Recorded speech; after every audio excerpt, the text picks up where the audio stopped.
अब 7वां क्लास है एनसीईआरटी का। 7वां क्लास का छठा चैप्टर है जीवों में श्वसन कैसे होता है। कोई भी जीव है उस जीव में कैसे सांस लेता है उसके बारे में। हम श्वसन क्यों करते हैं, काहे करते हैं, सांस क्यों लेते हैं। सभी जीव, जितना जीव है सभी जीव सूक्ष्म इकाई के बने होते हैं। जितना जीव है सभी के सभी सूक्ष्म, सभी जीव सूक्ष्म इकाई के बने होते हैं जिन्हें कोशिका कहते हैं। पूछेगा कोशिका का मतलब क्या, जैसे 1 गो ईंट, 2 गो ईंट, 3 गो ईंट, 4 गो ईंट मिल के एक घर बनता है। उसी तरह से बहुत सारा कोशिका मिल करके एक जीव का निर्माण करते हैं। वही कहा सभी जीव सूक्ष्म इकाई, वही सूक्ष्म इकाई जो है कोशिका कहते हैं। यानी सूक्ष्म इकाई का मतलब एगो ईटा समझ ली घर में, वही कोशिका है। 1 गो ईटा से 2 गो ईटा से करते करते कई गो ईटा मिल करके घर बनता, उसी तरह कई कोशिका मिल करके घर बन जाता है। यही कोशिका सूक्ष्म इकाई है जीव का सूक्ष्म इकाई कोशिका हो गया। कोशिका जीव की सबसे छोटी संरचनात्मक और कार्यात्मक इकाई है। कोशिका जो है ना, कोशिका जीव की सबसे छोटी संरचनात्मक और कार्यात्मक का इकाई है। ये कोशिका क्या है, कोशिका जीव की सबसे छोटी संरचनात्मक है। कोशिका सूक्ष्म कण है तो जाहिर सी बात, सबसे छोटा कण है तो जाहिर सी बात है कि जीव का भी सबसे छोटी संरचनात्मक और क्रियात्मक इकाई है। पूछेगा जीव की सबसे छोटी संरचनात्मक और क्रियात्मक इकाई कौन है, तो कोशिका है। जीव की प्रत्येक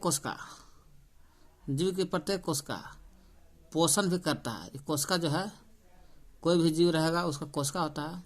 वो कोशिका जब पोषण भी करता है, परिवहन भी करता है, उत्सर्जन भी करता है, जनन भी करता है। जैसे कुछ कार्य को संपादित करने में कुछ न कुछ भूमिका निभाती है। कोशिका क्या करता है, पोषण भी करता है, परिवहन, उत्सर्जन, जनन, कुछ न कुछ भूमिका निभाता है, संपादित करता है।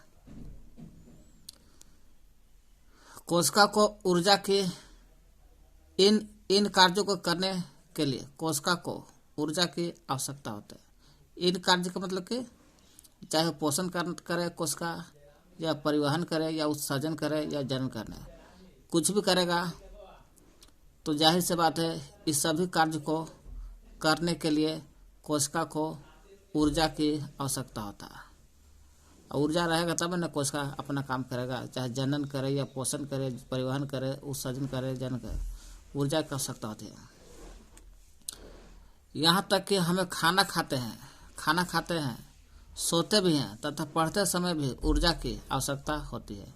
लेकिन यह ऊर्जा आता कहाँ से, सवाल उठ रहा है ना। क्या आप बता सकते हैं कि आपके माता पिता आपसे नियमित रूप से भोजन करने के लिए आग्रह क्यों करते हैं। चलिए तो यहाँ से देख लीजिए कोशिका क्या है। कोशिका सभी जीव सूक्ष्म इकाई के बना होता है, वही सूक्ष्म इकाई कोशिका कहलाते हैं। कोशिका जीव की सबसे छोटी संरचनात्मक और क्रियात्मक इकाई है कोशिका। यही कोशिका पोषण करने में, परिवहन, उत्सर्जन, जनन करने के लिए करते हैं। इस सभी चीज करने के लिए कोशिका को ऊर्जा की आवश्यकता है। भोजन में ऊर्जा कहाँ से आता है, भोजन से प्राप्त होता है। चलिए देखते हैं भोजन से कैसे प्राप्त होता है। भोजन में संचित ऊर्जा श्वसन के समय निर्मुक्त होता है। भोजन जब होता है, खाना खाते हैं तो भोजन में रहता है संचित ऊर्जा। भोजन में क्या रहता है, संचित में जमा रहता है ऊर्जा। भोजन में ऊर्जा जमा रहता है। वही भोजन में ऊर्जा जमा रहता है तो ही ऊर्जा श्वसन के समय निर्मुक्त होता है। भोजन में क्या रहता है, ऊर्जा जमा रहता है, कार्बोहाइड्रेट के रूप में ऊर्जा रहता है। भोजन में ऊर्जा जो रहता है कार्बोहाइड्रेट के रूप में रहता है। वही ऊर्जा जब श्वसन करते हैं, सांस लेते हैं, छोड़ते हैं, उसी समय निर्मुक्त होता है ऊर्जा, माने निकलता है। जैसे मुंह से जब सांस छोड़िएगा तो हाथ रखिएगा मुंह पर तो गर्म निकलता है हवा, वही ऊर्जा है। अतः सभी जीवों को भोजन से ऊर्जा प्राप्त होता है। भोजन में क्या रहता है? ऊर्जा रहता है। ऊर्जा किस रूप में रहता है? कार्बोहाइड्रेट के रूप में रहता है। इसे जब यही ऊर्जा हम लोग सांस लेते हैं छोड़ते हैं तो ऊर्जा निकलता है। श्वसन के समय निर्मुक्त माने ऊर्जा निकलता है। अतः सभी जीव को जो भोजन खाता है उस सभी जीव को भोजन खाते समय ऊर्जा प्राप्त हो जाता है। ऊर्जा भोजन खाते वक्त ही मिल जाता है सभी जीव को। सभी जीव को ऊर्जा प्राप्त होता है। ऊर्जा प्राप्त करने के लिए श्वसन की आवश्यकता होता है। सांस लेगा तभी ऊर्जा मिलेगा। क्या कर रहे हैं यहाँ पे देखिए, सभी जीवों को ऊर्जा से भोजन है जी, भोजन से ऊर्जा प्राप्त करने के लिए श्वसन की आवश्यकता होता है। ऊर्जा प्राप्त करना है भोजन से, अगर भोजन से ऊर्जा प्राप्त करना चाहते हैं तो श्वसन करने पड़ेगा भाई, तब भोजन से ऊर्जा मिलेगा श्वसन के रूप में। श्वसन के प्रक्रम में हम पहले सांस लेते हैं। जब श्वसन होता है तो सांस द्वारा वायु को शरीर के अंदर ले जाते हैं। सांस जब लेते हैं तो हवा को अंदर ले जाते हैं। आप जानते हैं कि वायु में ऑक्सीजन भी रहता है, ये तो जानते भाई, हवा में ऑक्सीजन होती है। फिर हम सांस छोड़ते हैं तो वायु को शरीर से बाहर निकाल देते हैं। सही बात है, सांस छोड़ते हैं तो शरीर से हवा बाहर निकालते हैं। इस वायु में सांस द्वारा अंदर ली गई वायु की तुलना में कार्बन डाइऑक्साइड की मात्रा अधिक होता है। कह रहा जब हम सांस लेते हैं तो वायु में ऑक्सीजन भी है और कार्बन डाइऑक्साइड भी है। जब हम सांस लेते हैं तो ऑक्सीजन भी आता है अंदर शरीर के अंदर और कार्बन डाइऑक्साइड भी आता है, CO2 भी आता है शरीर के अंदर। लेकिन CO2 का मात्रा ज़्यादा होता है। तीर बता रहा है ऊपर में कि अधिक है। CO2 की मात्रा अधिक होता है सांस लेते वक्त, ऑक्सीजन कम होता है। अर्थात यह कार्बन डाइऑक्साइड समृद्ध होता है, मतलब कार्बन डाइऑक्साइड ज़्यादा समृद्ध में ज़्यादा होता है। हम जिस वायु को सांस द्वारा अंदर लेते हैं उसमें उपस्थित ऑक्सीजन रहता है। जब सांस लेते हैं तो ऑक्सीजन भी चल जाता है शरीर के अंदर। ऑक्सीजन ज़्यादा रहता है तो वही ऑक्सीजन शरीर के सभी भागों में और अंततः प्रत्येक कोशिका में ले जाती है। यही ऑक्सीजन जब शरीर के अंदर जाता है तो मानव का शरीर कोशिका से बनल होता है। मानव का शरीर कोशिका से बनल होता है। वो कोशिका तक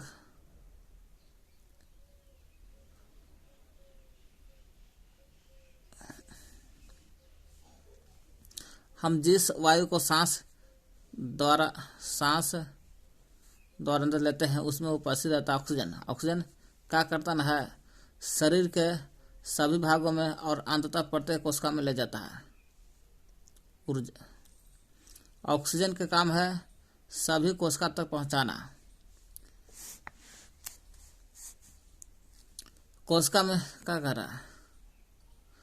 ऊर्जा को पहुंचाता है ऑक्सीजन सभी कोशिका तक। माने ऑक्सीजन पहुंचता है सभी कोशिका तक, शरीर के सभी कोशिका तक। शरीर के सभी कोशिका तक ऑक्सीजन ही पहुंचता, कोई नहीं पहुंचता। कोशिका में यही ऑक्सीजन पहुंच करके कोशिका में कौन पहुंचता है? ऑक्सीजन, और कोई नहीं, कार्बन डाइऑक्साइड नहीं जाता। तो कोशिका में यही ऑक्सीजन भोजन के विखंडन में सहायता करती है। जब कोशिका में भोजन जाता है तो भोजन को तोड़ता कौन है? ऑक्सीजन तोड़ता है। ऑक्सीजन क्या करता है? भोजन को तोड़ता है। भोजन को तोड़ेगा माने ग्लूकोज। भोजन एक तरह से समझिए कि ग्लूकोज है। ग्लूकोज हमने भोजन को तोड़ता है और ऊर्जा मुक्त करता है। इसलिए कोशिकीय श्वसन कहेंगे इसको। क्यों? ऑक्सीजन क्या कर रहा है? कोशिका में भोजन को तोड़ देता है। और कोशिका में भोजन को तोड़ रहा है तो ऊर्जा निकलता है। और ऊर्जा निकल रहा है कहाँ? कोशिका में भोजन को तोड़ने का। और कोशिका में भोजन तोड़ता है और भोजन तोड़ता है तो ऊर्जा निकलता है। इसलिए कोशिकीय श्वसन कहते हैं कि ऑक्सीजन कोशिका में भोजन को तोड़ रहा है और ऊर्जा दे रहा है, इसलिए कोशिकीय श्वसन कहते हैं। कोशिका में भोजन के विखंडन के प्रक्रम में ऊर्जा मुक्त होता है। कोशिका में क्या होता है? भोजन टूटता है। भोजन के विखंडन में का टूटता है। भोजन के विखंडन के प्रक्रम को ऊर्जा मुक्त होती है। इसे कोशिकीय श्वसन कहते हैं। ऑक्सीजन में कोशिका ऑक्सीजन जाता है कोशिका में जा करके भोजन को तोड़ता है, भोजन तोड़ता है तो ऊर्जा निकलता है, इसको कोशिकीय श्वसन कहते हैं, क्योंकि कोशिका में होता है भोजन का टूटना। कोशिका के अंदर भोजन या ग्लूकोज कई बातें के है। कोशिका के अंदर भोजन जो रहता है, भोजन ग्लूकोज जो रहता है, ऑक्सीजन का उपयोग करके कार्बन डाइऑक्साइड और जल में विखंडित होता है। कोशिका के अंदर भोजन ग्लूकोज देखिए यहाँ पे देख लीजिए, कोशिका के अंदर क्या रहता है, ग्लूकोज, भोजन या ग्लूकोज है ना। ऑक्सीजन का उपयोग करके, ऑक्सीजन की उपस्थिति में उपयोग करके कार्बन डाइऑक्साइड CO2 प्लस में जल विखंडित हो जाता है। कार्बन डाइऑक्साइड जल में टूट जाता है। जब ग्लूकोज का विखंडन ऑक्सीजन के उपयोग द्वारा होता है और प्लस में ऊर्जा भी निकलता है। यही ग्लूकोज का विखंडन ऑक्सीजन के उपयोग द्वारा होता है, ऑक्सीजन के उपस्थिति में होता है, तो वायवीय श्वसन कहते हैं। ग्लूकोज किसके उपस्थिति में टूट रहा है, तो ऑक्सीजन के उपस्थिति में टूट रहा है, इसलिए वायवीय श्वसन कहते हैं। और कोशिकीय श्वसन, जब ऑक्सीजन कोशिका में भोजन को तोड़ता है, ग्लूकोज को तोड़ता है, ऑक्सीजन क्या करता है, ग्लूकोज को तोड़ता है तो ऊर्जा भी निकलता है, इसे कोशिकीय श्वसन कहते हैं।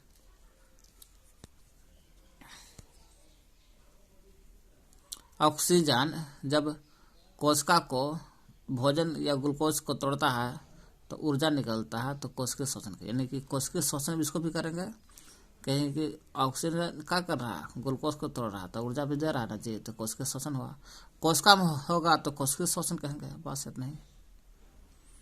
ऑक्सीजन भोजन को तोड़ता है ऑक्सीजन के उपस्थिति में, और ऑक्सीजन तोड़ता है कोशिका में तोड़ता है और भोजन को तोड़ता है, इसलिए ऊर्जा देता है, तो कोशिकीय श्वसन कहते हैं, क्योंकि कोशिका में तोड़ रहा है, इसलिए कोशिकीय श्वसन कहते हैं। जब भी ग्लूकोज, ये पूरा पढ़ने की जरूरत नहीं पड़े, यहाँ देख लीजिए, फिगर से याद हो जाएगा। ग्लूकोज भोजन ऑक्सीजन की उपस्थिति में टूटेगा, तो ऑक्सीजन की उपस्थिति में टूटेगा तो कार्बन डाइऑक्साइड और जल निकलता है, कार्बन डाइऑक्साइड जल बनता है टूट करके, और ऊर्जा मुक्त होता है, इसे वायवीय श्वसन कहेंगे, क्योंकि वायु में टूट रहा है, हवा में टूट रहा है। ऑक्सीजन की उपस्थिति में टूटेगा तो वायवीय श्वसन कहेंगे। ये का पूरा पढ़ेगा जो टैटी है क्या, यही का कोशिका के अंदर भोजन ग्लूकोज ऑक्सीजन का उपयोग करके, कोशिका के अंदर, ये सब कोशिका के अंदर हो रहा है, ठीक ना।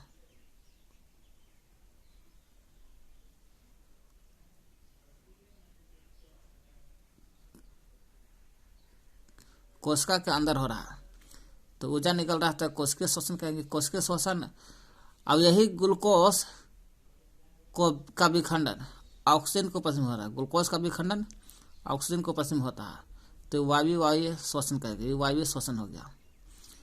और श्वसन कोशिका में होगा तो कोशिकीय श्वसन कहेंगे इसको। मोटा एक लाइन में, ग्लूकोज जब ऑक्सीजन के उपस्थिति में टूटेगा तो कार्बन डाइऑक्साइड और जल निकलेगा, ऊर्जा भी निकलेगा। और यही ग्लूकोज ऑक्सीजन के उपस्थिति में टूटेगा, इस घटना को वायु श्वसन कहते हैं। और यही क्रिया अगर कोशिका के अंदर होगा तो कोशिकीय श्वसन कहेंगे।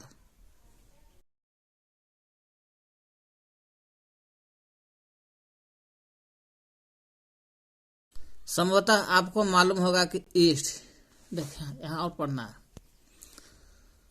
ठीक है। ऑक्सीजन को उपस्थिति में टूटेगा तो वायु श्वसन, और कोशिका का होगा, कोशिका के अंदर टूटेगा तो कोशिकीय श्वसन कहेंगे। कभी कल ऑक्सीजन न रहेगा तो कुछ जीव ऐसा भी है जहाँ ऑक्सीजन की अनुपस्थिति में टूटता है, ऑक्सीजन नहीं रहता, उससे ऑक्सीजन की उपस्थिति में ग्लूकोज टूटेगा तो वायु श्वसन, ऑक्सीजन की उपस्थिति में नहीं टूटेगा तो उसे अवायवीय श्वसन कहलाता है। भोजन का विखंडन से ऊर्जा मुक्त होता है, अब भोजन का विखंडन टूटेगा तो ऊर्जा मुक्त होता है। मैंने ग्लूकोज भोजन जब ऑक्सीजन की उपस्थिति में नहीं टूटेगा, यानी कि ऑक्सीजन की उपस्थिति में नहीं टूटना चाहिए, तो अवायवीय श्वसन होता है। ऑक्सीजन नहीं रहेगा तब टूटता है भोजन। भोजन का विखंडन हो जाता है उस समय भी ऊर्जा निकलेगा। भोजन का विखंडन होगा कब? जब ऑक्सीजन की उपस्थिति में नहीं होगा तब तो ऊर्जा तो निकलेगा, उसे अवायवीय श्वसन कहेंगे। ऑक्सीजन की उपस्थिति में भी टूटेगा तो ऊर्जा निकलेगा, ऑक्सीजन का अनुपस्थिति में भी टूटेगा तो ऊर्जा निकलेगा। फर्क इतना है कि ऑक्सीजन की उपस्थिति में टूटेगा ऊर्जा निकलेगा तो अवायवीय श्वसन, और ऑक्सीजन का अनुपस्थिति में टूटेगा तो अवायवीय श्वसन कहेंगे। दोनों में ऊर्जा निकलता है। अवायवीय श्वसन के एग्जाम्पल देख लीजिए। यहाँ ईस्ट हो गया। ईस्ट जैसे अनेक जीव वायु की अनुपस्थिति में जीवित रह जाते। ईस्ट जो है हवा न भी रहेगा तो जिंदा रह जाता है, इसलिए ऐसे जीव को अवायवीय श्वसन के द्वारा ऊर्जा प्राप्त करते हैं, इसलिए अवायवीय जीव कहते हैं। ईस्ट क्या है? अवायवीय श्वसन द्वारा ऊर्जा प्राप्त करता है, इसलिए अवायवीय जीव कहलाता है। ये कैसा है? अवायवीय जीव हो गया ईस्ट, कि हवा भी ना भी रहेगा तो अपना ऊर्जा प्राप्त कर लेता है ईस्ट।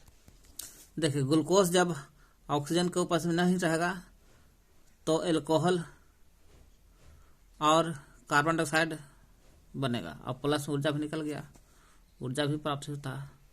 ये घटना कब होगा? किस में होता है? ईस्ट में होता है। इसका एग्जाम्पल समझ लीजिए कि एक तरह से ईस्ट हो गया। ईस्ट पीछे पढ़े ना, ईस्ट एक अवायवीय श्वसन है।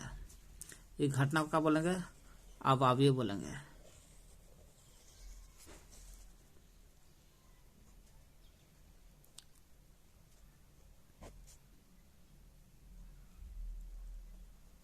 क्योंकि ऑक्सीजन की उपस्थिति में नहीं टूट रहा है। ग्लूकोज ऑक्सीजन का अनुपस्थिति में नहीं टूटेगा तो alcohol plus carbon dioxide plus ऊर्जा निकलेगा, जैसे ईस्ट में होता है। यही चीजें यहाँ लिखल है। और हवा के उपस्थिति में टूटेगा तो ओकरो में कार्बन डाइऑक्साइड था, एक में जल निकलेगा, ये वायु श्वसन कहलाएगा। ऊर्जा सब वही होगा। कार्बन डाइऑक्साइड ओकरो में था, कार्बन डाइऑक्साइड इसमें भी है, उसमें एल्कोहल था, इसमें जल है। जब कब ग्लूकोज हवा में रहेगा टूटेगा, ऑक्सीजन में टूटेगा तब जल निकलेगा। जब यही ग्लूकोज ऑक्सीजन नहीं रहेगा तो कार्बन डाइऑक्साइड इसमें भी है, ऊर्जा भी इसमें निकलता है, लेकिन जल की जगह पर एल्कोहल हो गया OH। जैसे ईस्ट, इसको अवायवीय श्वसन कहेंगे। हमारी पेशीय कोशिकाएं भी अवायवीय रूप से श्वसन कर सकते हैं। हमारी मतलब कि मानव का भी पेशी कोशिका है, हवा की उपस्थिति में भी श्वसन करता है। और कभी काल ऐसा होता है हमारी कोशिका, मानव की कोशिका हवा न भी रहेगा ना, यानी कि अवायवीय रूप से, जहाँ हवा नहीं रहता है अवायवीय कहते हैं, तो अवायवीय रूप से भी श्वसन कर सकती है, लेकिन थोड़ा समय के लिए होता है। ये नहीं कि अब सब दिन के लिए हवा न रहेगा तो हम कोशिका, शरीर के कोशिका से श्वसन करके जिंदा रह लेंगे, ऐसा नहीं। कुछ समय के लिए रह सकते हैं हवा न भी रहेगा तो। वही कर हमारी कोशिकाएं भी अवायवीय रूप से श्वसन कर सकती है, लेकिन ये ऐसा थोड़े समय तक ही कर सकती है। ये नहीं कि सब दिन के लिए नहीं, थोड़े समय तक कोशिका है, पेशी कोशिका हवा न भी रहेगा तो श्वसन कर सकते हैं, लेकिन थोड़े समय के लिए तक कर सकते हैं। वास्तव में अवायवीय मतलब जहाँ हवा न रहता है उसके बारे में समझिए कि हवा नहीं है, उस अवायवीय कहेगा। वास्तव में यह प्रक्रम उस समय होता है हमारी कोशिका जब हवा न भी रहेगा तो थोड़े समय के लिए सांस ले सकता है, ऐसा कोई बात नहीं है। कब होगा? जब ऑक्सीजन का अस्थायी रूप से कमी हो जाता है। ऑक्सीजन कभी का देखिएगा इमरजेंसी में अस्थायी रूप से, अस्थायी नहीं है, अस्थायी रूप से कमी होता है, मैंने ऑक्सीजन की कमी हो जाता है, उस समय हमारी पेशी थोड़े समय के लिए सांस ले सकता है। बहुत देर तक व्यायाम करने, तेज दौड़ने से भी, देखने तेज दौड़ रहा है ना, व्यायाम कर रहा है, लिखल यहाँ। व्यायाम करते समय हमारे शरीर की कुछ पेशियां अवायवीय रूप से श्वसन कर सकते हैं। मैंने अवायवीय मतलब हवा ना भी रहेगा तो श्वसन कर सकता है। वही कह रहा, बहुत देर तक व्यायाम करने से और तेज दौड़ने से भी, देखे भी, कई घंटे तक टहलते रहने से भी, साइकिल चलाने से भी, या भारी वजन उठाने से जैसे अनेक कार्यों के लिए अधिक ऊर्जा की आवश्यकता होता है। सही बात है, ऐसा काम कीजिएगा तो जाहिर सी बात है अधिक ऊर्जा की जरूरत होती है। लेकिन ऊर्जा उत्पन्न करने के लिए हमारे शरीर को ऑक्सीजन की आपूर्ति सीमित है ना। कर रहा, चाहे व्यायाम कीजिए, दौड़िए, टहलिए, साइकिल चलाइए, वो भारी वजन उठाइए, ये सब काम कीजिएगा तो अधिक ऊर्जा की जरूरत पड़ता है भाई, ठीक ना, अधिक ऊर्जा की जरूरत पड़ता है। लेकिन हमें ऊर्जा तो है, लेकिन ऊर्जा जो उत्पन्न होता है, ऊर्जा उत्पन्न करने के लिए हमारे शरीर करता है ऊर्जा उत्पन्न, तो ऑक्सीजन की आपूर्ति का समय होता है। तो ऑक्सीजन की आपूर्ति जो होता है शरीर में सीमित है। जितना ऑक्सीजन चाहना चाहिए उतना ही ऑक्सीजन शरीर में जाएगा, इससे ज़्यादा नहीं जाएगा। सीमित के अनुसार ऑक्सीजन शरीर में जाती है। ऐसी स्थिति में पेशी कोशिका जो है, पेशी कोशिका अवायवीय श्वसन द्वारा ऊर्जा अतिरिक्त मांग कर पूरा कर देता है ना। दौड़ते हैं तो उसमें ऊर्जा की जरूरत ज़्यादा होता है, और जबकि ऑक्सीजन जाएगा तब ना शरीर में ऊर्जा बनेगा। और ऑक्सीजन जाना चाहिए 100 ग्राम, और दौड़ते होनी चाहिए ऊर्जा बहुत सारा, तो 100 ग्राम से ज़्यादा ऊर्जा थोड़ा नहीं बनेगा। इसलिए अवायवीय स्थिति में भी वही कहा, ऐसी स्थिति में पेशी कोशिकाएं अवायवीय श्वसन द्वारा, मैंने उस समय सांस नहीं लेते हैं ऑक्सीजन की अनुपस्थिति में भी, ऑक्सीजन की अनुपस्थिति में भी पेशी कोशिकाएं अवायवीय श्वसन द्वारा भी ऊर्जा के अतिरिक्त मांग को पूरा करती है। यानी ग्लूकोज पेशी में टूटता है, ऑक्सीजन के अनुपस्थिति में टूटेगा तो लैक्टिक अम्ल प्लस ऊर्जा निकलता है। लैक्टिक अम्ल से थकान होता है।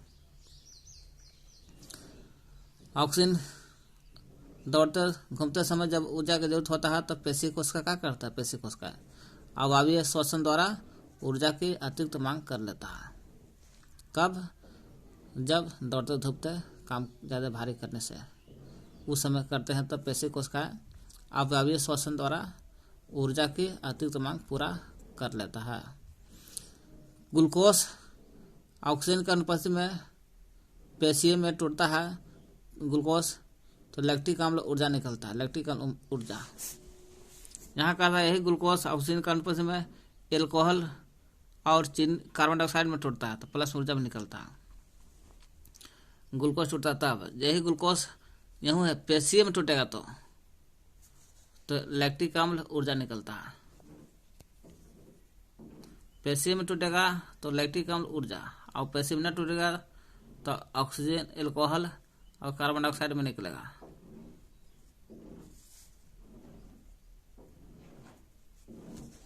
ऊर्जा निकलेगा।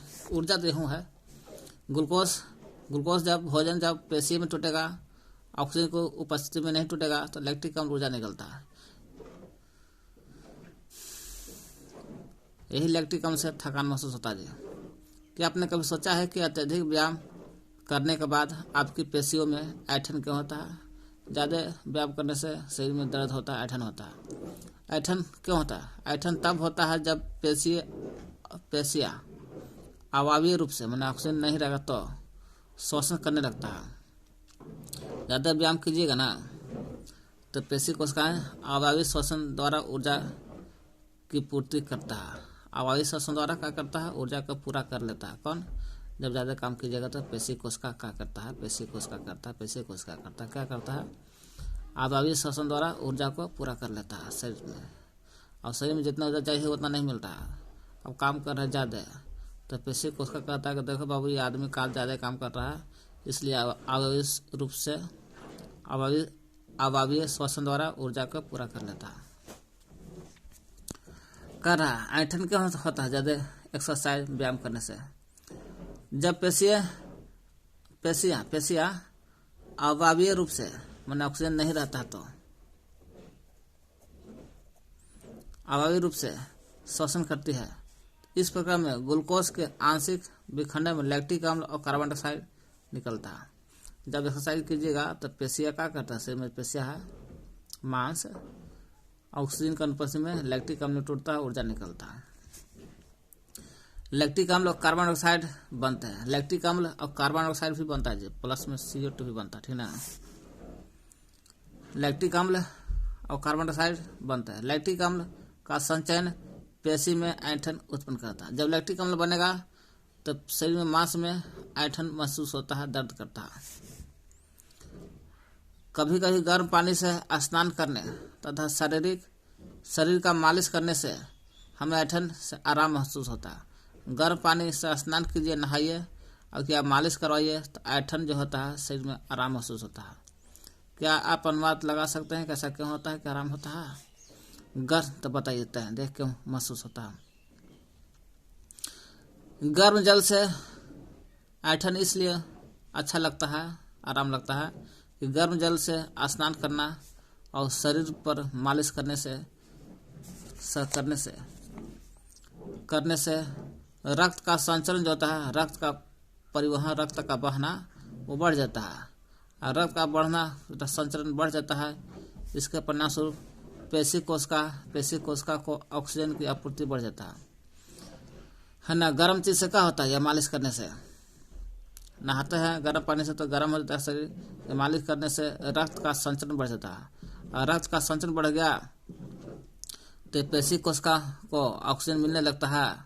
अब पेशी कोशिका को ऑक्सीजन मिलेगा तो बढ़ जाती है, यह भी बढ़ जाता है। रक्त का संचलन बढ़ा तो पेशी कोशिका का ऑक्सीजन भी बढ़ गया, ऑक्सीजन भी आपूर्ति मिलने लगा, बढ़ गया तो थोड़ा आराम महसूस होता है। जितना ही ऑक्सीजन जाएगा उतना ही अच्छा लगेगा। ऑक्सीजन की आपूर्ति बढ़ जाने से लैक्टिक अम्ल का कार्बन डाइऑक्साइड और जल में विखंडन हो जाता है। ऑक्सीजन बढ़ गया, नहाने से, गर्म पानी नहाने से या मालिश करने से रक्त का संचलन बढ़ जाता है तो ऑक्सीजन बढ़ गया। तो समझिए कि लैक्टिक अम्ल का कार्बन डाइऑक्साइड और जल में टूट जाए। यही लैक्टिक अम्ल फिर टूट जाता है, कार्बन डाइऑक्साइड, CO2 और प्लस जल में टूट जाता है। कार्बन डाइऑक्साइड और जल में टूट जाता है तो आराम हो जाता है। पेशी कोशिका जब आराम करते हैं, यही समझिए फिर से, ये व्यायाम करते समय ग्लूकोज शरीर में पेशी में टूटता है तो ऑक्सीजन का अनुपस्थिति में टूटता है तो लैक्टिक अम्ल बनता है और CO2 बनता है, ऊर्जा निकलता है। लैक्टिक अम्ल दर्द देता है। यही दर्द जब गर्म पानी से नहाते हैं तो या मालिश करते हैं, लैक्टिक अम्ल नहाते हैं तो रक्त संचलन बढ़ जाता है। रक्त संचलन बढ़ जाता है तो ऑक्सीजन, पेशी कोशिका को ऑक्सीजन मिलने लगता है, बड़ी ऑक्सीजन भी बढ़ जाता है, जिस कारण ऑक्सीजन बढ़ गया तो लैक्टिक अम्ल टूट जाता है। लैक्टिक अम्ल टूट करके CO2 जल बनता है, आराम महसूस होता है। शरीर में दर्द होता है लैक्टिक अम्ल के कारण।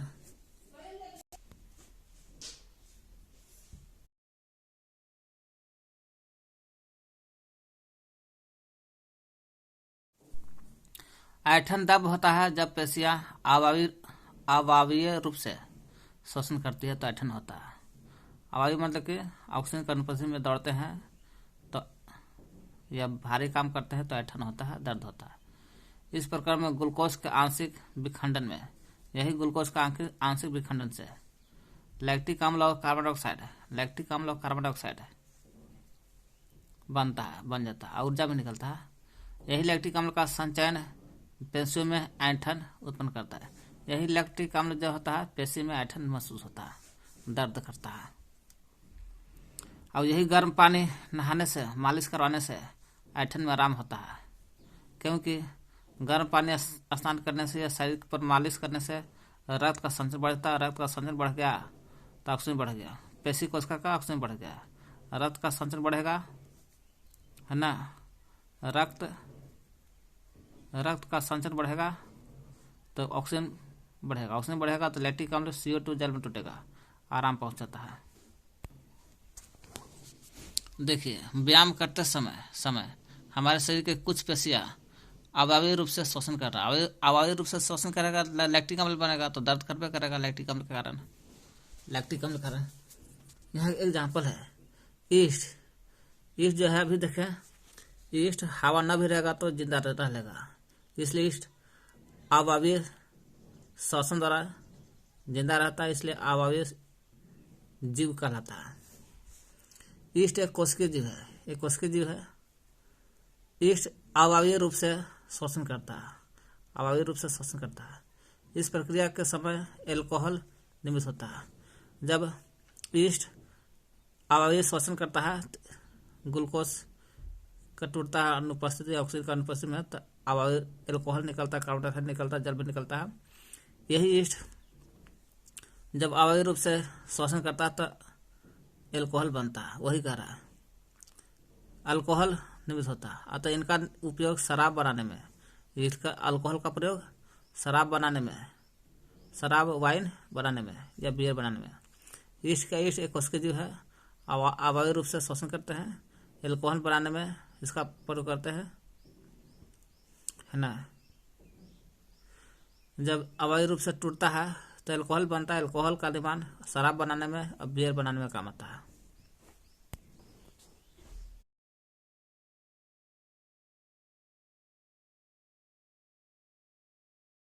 अगला पॉइंट है श्वसन। पीछे पढ़े के श्वसन क्यों लेते हैं, सांस क्यों लेते हैं, अब की श्वसन है उसी के बारे में। नाथुन में नाक होता है और मुख में मुंह होता है। बुझू लड़का है, ये बोल रहा है, जब कुछ देर तक सांस रोक लेते हैं तो सांस रोकने के बाद सांस छोड़ते हैं तो उसे तेज सांस लेनी पड़ता है। कह रहा है जब सांस रोक ले रहिएगा कुछ देर तक सांस रोक ले रहिएगा तो फिर छोड़ते हैं तो तेजी से सांस लेते हैं। ऐसा क्योंकि जब सांस रोकते हैं नाक बंद करके, तो उसमें CO2 शरीर के अंदर बढ़ जाता है। CO2 बढ़ जाता है फेफड़ा में CO2 बढ़ गया, और CO2 बढ़ गया, गर्म होकर के शरीर के अंदर ऑक्सीजन गल रहता है, हवा गल रहता है, वो CO2 में कन्वर्ट हो जाता है। यही CO2 बढ़ जाता है फेफड़ा में, और फेफड़ा में बढ़ गया तो अब बाहर से ऑक्सीजन नहीं जा रहा तो ऑक्सीजन बाधित होता है, नहीं जाता है। इसी ऑक्सीजन को बढ़ाने के लिए O2 तेजी से लेते हैं, हवा से ऑक्सीजन तेजी से लेते हैं ताकि ऑक्सीजन पूर्ति हो सके। इसी ऑक्सीजन को पूर्ति करने के लिए हम लोग सांस रोक करके तेजी से सांस लेते हैं, कि कुछ समय CO2 बढ़ जाता है फेफड़ा के अंदर तो ऑक्सीजन बंद हो जाता है, तो इसी ऑक्सीजन को बढ़ाने के लिए तेजी से सांस लेते हैं। अतः आप यह जान गए होंगे कि आप बिना सांस लिए अधिक देर तक जीवित नहीं रहेंगे। सही बात है। श्वसन या सांस एक होगा, श्वसन कहिए सांस लेना कहिए, श्वसन को सांस बोलिए एक तरह से, ठीक ना।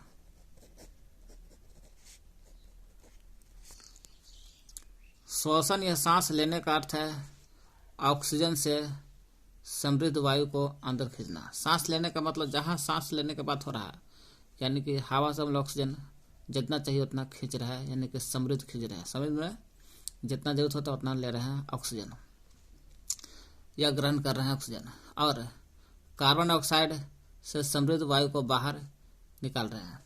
कोई भी कहेगा सांस का अर्थ क्या हो गया, सांस का अर्थ यही होता है कि ऑक्सीजन हम लोग जितना चाहिए उतना ले रहे हैं ऑक्सीजन, और CO2 जितना चाहिए उतना छोड़ रहे हैं, यही है सांस लेना।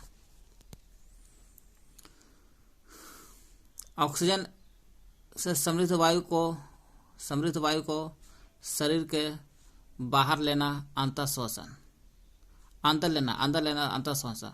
जब यही ऑक्सीजन जब हम लोग मुंह में लेते हैं तो अंतर श्वसन, अंतम में अंदर, अंतर श्वसन। यही CO2 को बाहर छोड़ते हैं उच्च श्वसन कहते हैं। दोनों साथ साथ होता है, ऑक्सीजन लेना और CO2 छोड़ना दोनों साथ प्रक्रिया चलता है और लगातार चलता है।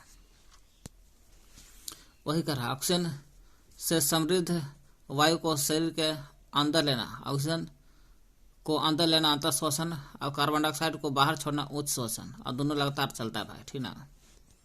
यही शॉर्ट में लिखा है, सोच लीजिए। यह सतत प्रक्रम है, सतत लगातार होता है, जो प्रत्येक जीव के जीवन में हर समय अर्थात जीवन पर्यंत होते रहा, जीवन भर होते रहता। सांस लेना छोड़ना यानी कि ऑक्सीजन लेना और CO2 छोड़ना हमेशा जीवन भर चलता है। ऑक्सीजन लेने का मतलब अंतर श्वसन, कार्बन डाइऑक्साइड छोड़ने का मतलब कि उच्च श्वसन, CO2 छोड़ना। यहाँ से क्वेश्चन बनेगा, एक व्यक्ति 1 मिनट में, कोई भी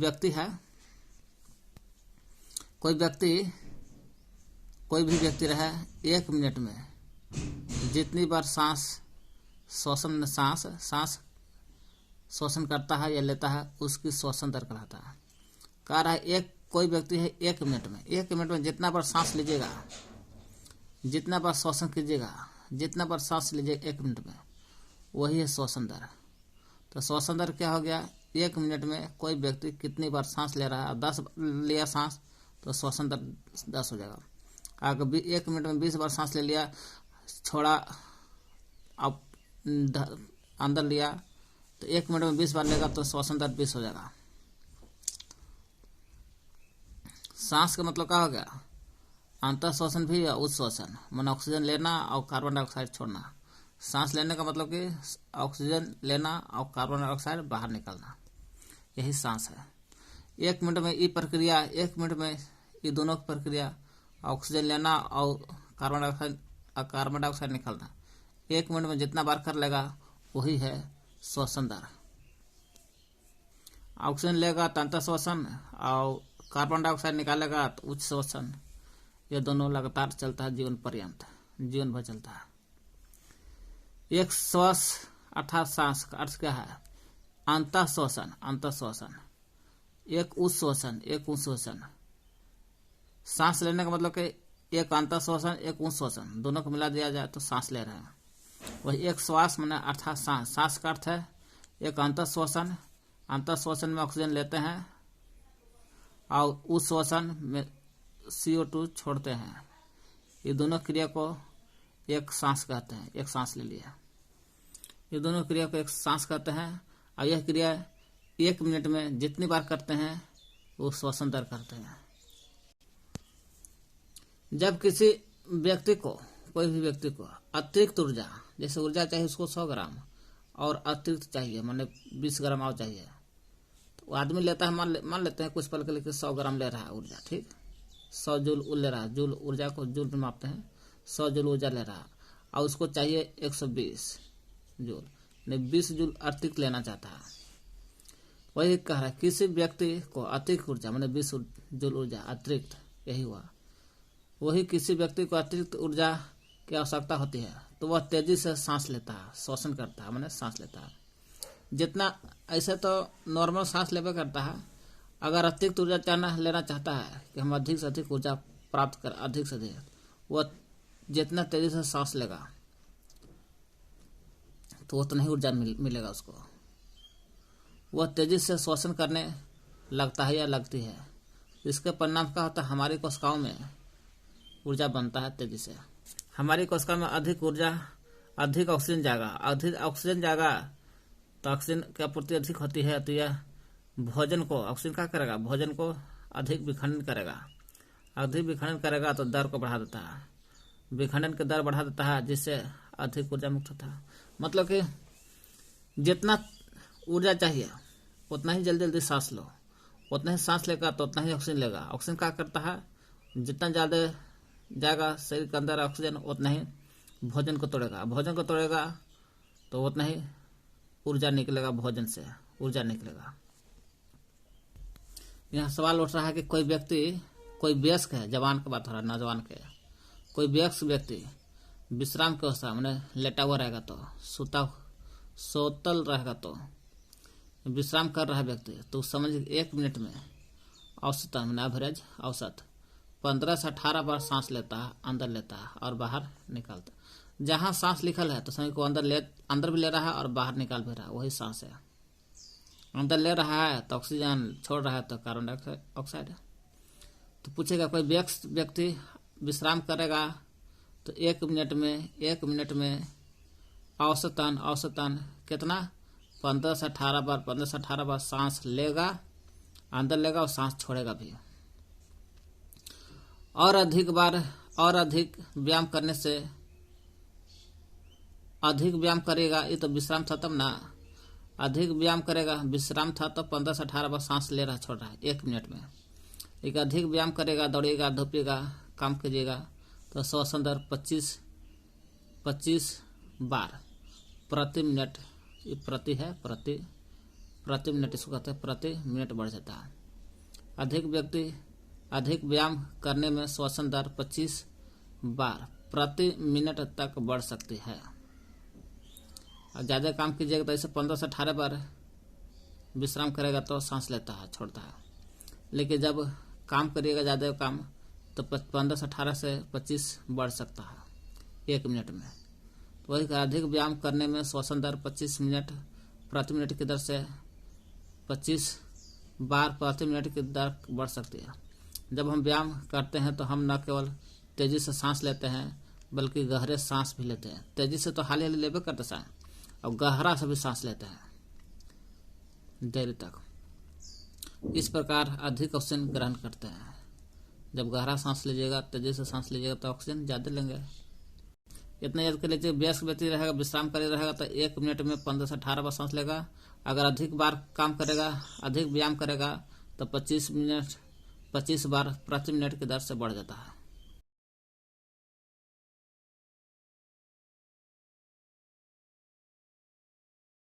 पहले पूरा फिगर समझ लीजिए। ये है नासा गुहा, ये है नासा गुहा, पूरा नाक है, नाक से सांस लेते हैं, नासा गुहा। ये पूरा मुख है, ये क्या है, ये पूरा मुख है तो मुख गुहा।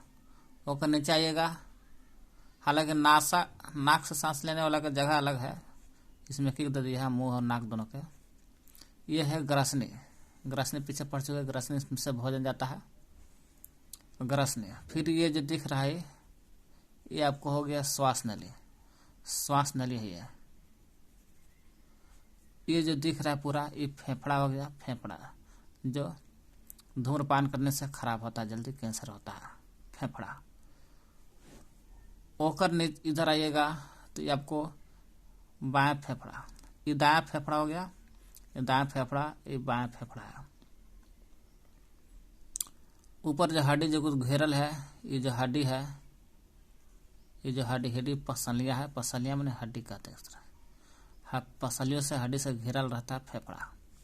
ये जो आकृति जो दिखाई दे रहा है पूरा आकृति, ये आपको डायफ्राम बोलते हैं। क्या बोलते हैं? डायफ्राम, यही डायफ्राम है। ये पूरा एक जगह पर स्थित है, उस जगह का नाम है वक्ष गुहा। वक्ष गुहा जो सांस लेते हैं तो यही वक्ष गुहा फैलता है, और छोड़ते तो वक्ष गुहा छोटा होता है, धंस जाता है। का देखें नासा गुहा, नासा गुहा, मुख गुहा, मुख गुहा, ग्रसनी, श्वास नली है। ये बायां फेफड़ा, दायां फेफड़ा, हड्डी है, पसलिया कहते हैं, डायफ्राम है, डायफ्राम। ये जौन जगह स्थित है उसको वक्ष गुहा कहते हैं। हम सांस कैसे लेते हैं, मैंने सांस कैसे लेते हैं उसके बारे में देखते हैं।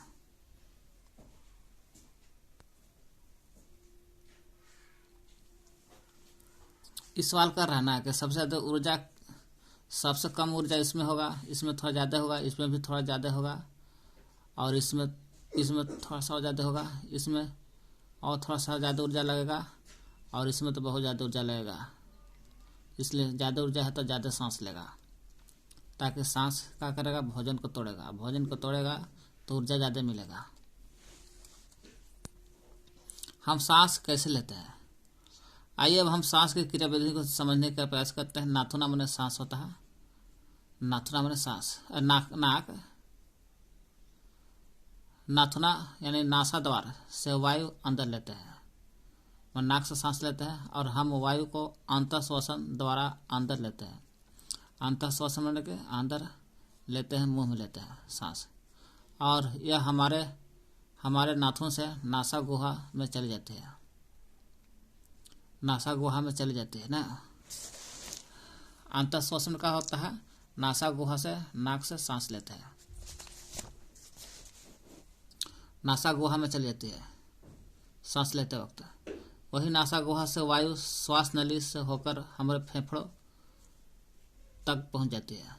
नासा गुहा से सांस जाती है, नासा गुहा से श्वास नली में, श्वास नली से फेफड़ा तक। अब नासा गुहा से सांस, श्वास नली से फेफड़ा तक। फेफड़ा कहाँ स्थित है? वक्ष गुहा में स्थित होता है। देखिए सांस लेते हैं नासा गुहा से, नासा गुहा है, नासा गुहा से सांस लेते हैं, फिर नासा गुहा के बाद कहाँ जा रहे थे? श्वास नली। ये श्वास नली है, ग्रसनी के बगल में श्वास नली रहता है, यह श्वास नली है। श्वास नली के बाद फेफड़ा में चल जाता है। नासा गुहा से कहाँ? श्वास नली है, श्वास नली से फेफड़ा में। अब फेफड़ा कहाँ स्थित है? वक्ष गुहा में। वही कह रहा है सांस लेते हैं नाथुनों से, मैंने नाक से नासा गुहा में चलती है, नासा गुहा से श्वास नली देखे, श्वास नली से फेफड़ा, फेफड़ा वक्ष गुहा में स्थित है। फेफड़ा को फुफ्फुस भी बोलते हैं। वक्ष गुहा पसरों में पसलियों से घिरी रहती है। वक्ष गुहा क्या है? पसरों में, पसर मतलब कि इधर, ये वक्ष गुहा पसरों में पसलियों से घिरे रहते हैं। ये वक्ष गुहा जो है, पूरा वक्ष गुहा ये पूरा का पूरा है ना पसरों में, इधर इस साइड, पसरों में इस साइड पसली से घिरा, पसली मैंने हड्डी से घिरा रहता है वक्ष गुहा। ये जो है पसर जब गुहा है, ये पूरा वक्ष गुहा है। वक्ष गुहा में पूरा पसर गुहा मैंने बाएं तरफ, दाएं तरफ हड्डी से घिरा रहता है। देख रहे हड्डी हड्डी हड्डी हड्डी हड्डी हड्डी हड्डी हड्डी लगल है। वक्ष गुहा पूरा वक्ष गुहा पसरों में इस साइड पसलियों से घिरे रहती है। एक बड़ी पेशीय परत जो डायफ्राम मध्यपट कहलाता है, ये डायफ्राम है। यही डायफ्राम बड़ी पसली है, यह भी हड्डी से बना रहता है। एक बड़ी पेशी मैंने मांस, एक बड़ी हड्डी से नहीं, मांस से पेशी कह रहा है। एक बड़ी पेशी परत जो डायफ्राम मध्यपट कहलाते हैं, यही डायफ्राम मध्यपट कहलाते हैं। वक्ष गुहा को आधार प्रदान करता है, यही वक्ष गुहा जो इसको आधार देता है। मध्य डायफ्राम जो है वक्ष गुहा को, पूरा वक्ष गुहा को आधार को देता है। आधार यही है डायफ्राम, इसी पर टिका हुआ पूरा वक्ष गुहा।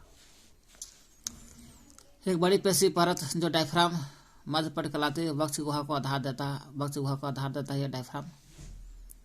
श्वसन जब सांस लेते हैं तो डायफ्राम और पसलियों से बने पिंजर की गति सीमित हो जाती है।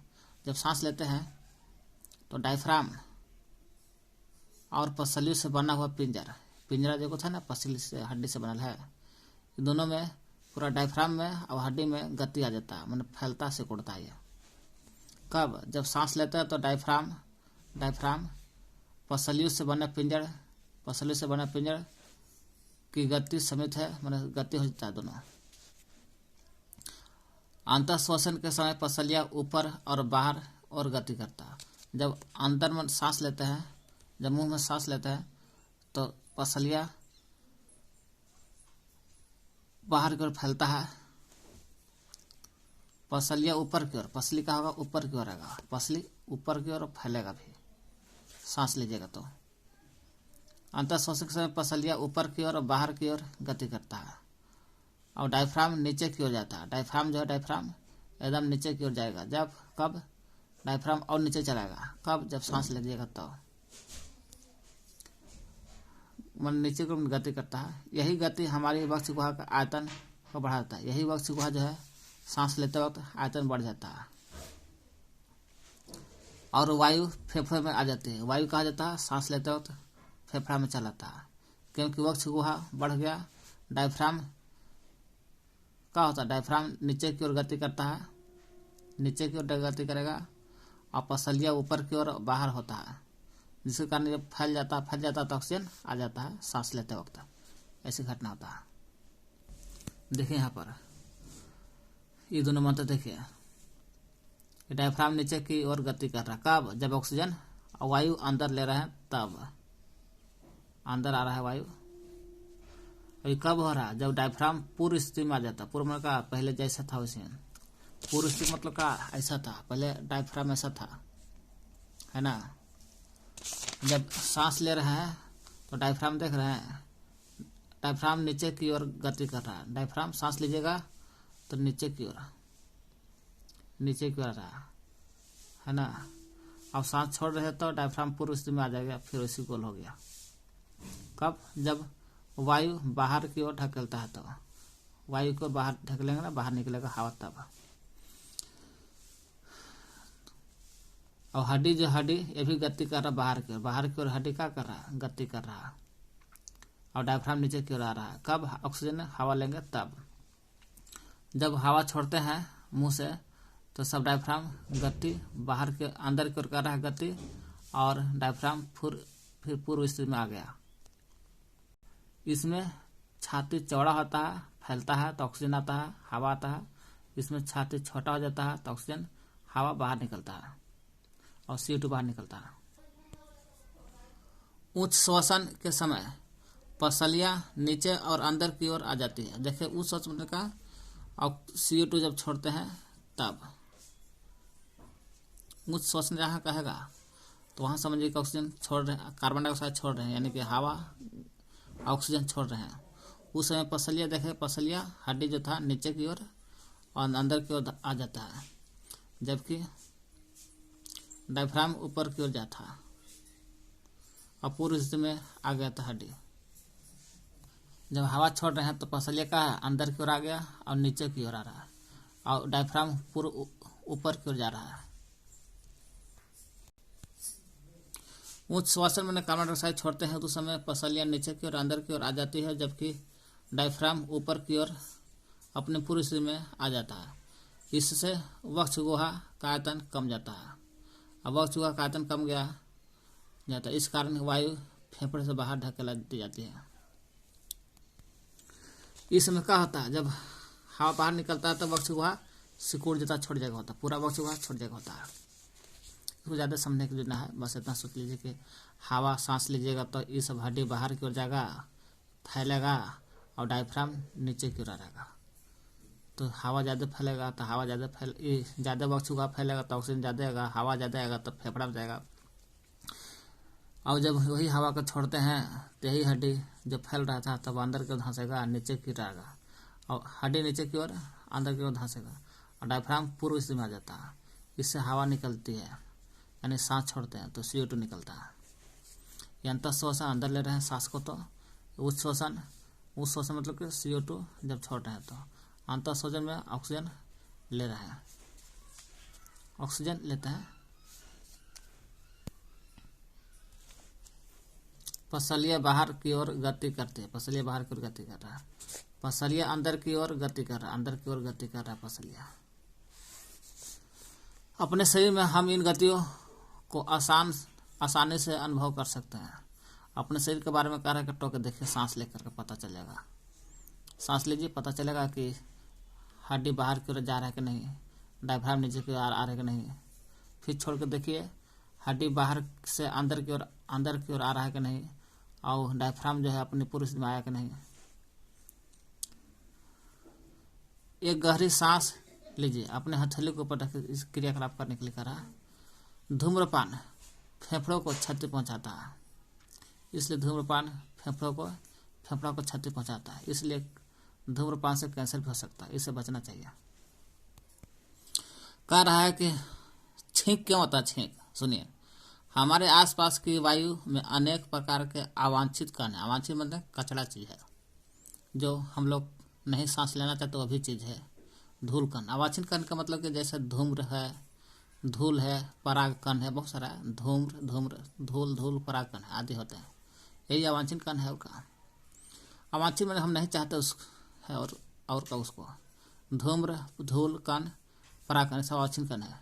जब हम अंतःश्वासन में हवा सांस लेते हैं तो ये कण हमारे नासा गुहा में उपस्थित रोमों में फंस जाता है। नासा गुहा में क्या रहता है? नासा गुहा में देखिएगा तो ये पे नाक में कण बाल जैसा रहता है, यही धूल कण यहाँ बाल में फंस जाता है।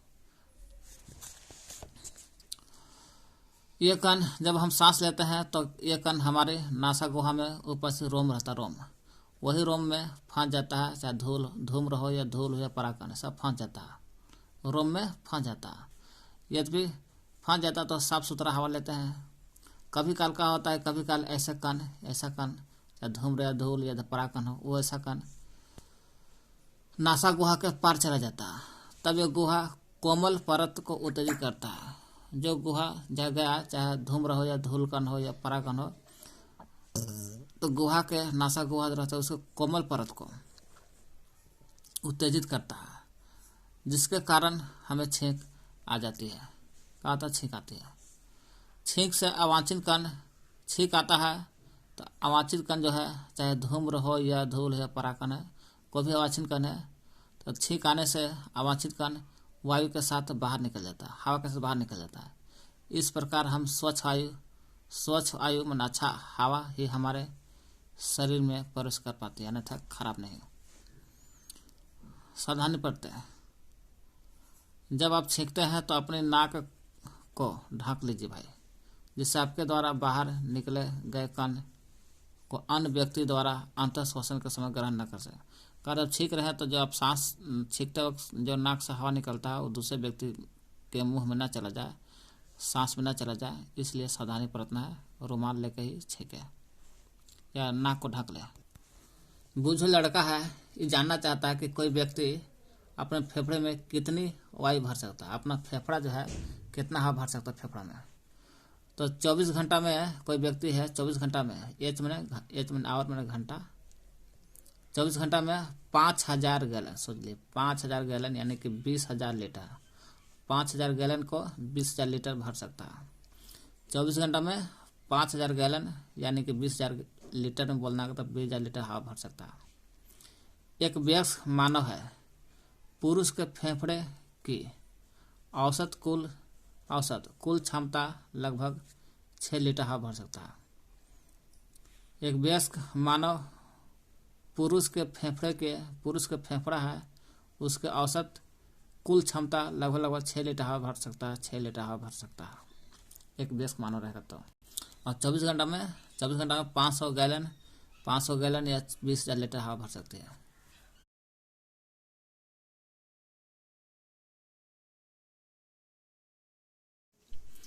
यह जान लेने के बाद कि श्वसन के दौरान या श्वसन के समय वक्ष गुहा के अमाप में परिवर्तन होते हैं। जब सांस लेते हैं तो वक्ष गुहा के अमाप में क्या होता है? चेंज होता है, परिवर्तन होता है। कब वक्ष गुहा अमाप कब होता है? जब श्वसन होता है, सांस लेते हैं तब होता है। सांस लेते तो वक्ष गुहा अमाप होता है, मतलब कि फैलता है।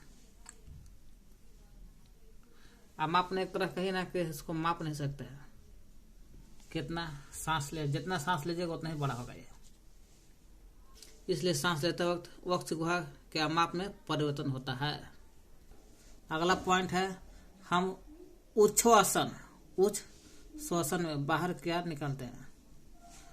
तो देख सीधा उच्च श्वसन में हम बाहर क्या लेते हैं, मतलब जब सांस लेते हैं छोड़ते हैं तो छोड़ने वाले को उच्च श्वसन कहते हैं।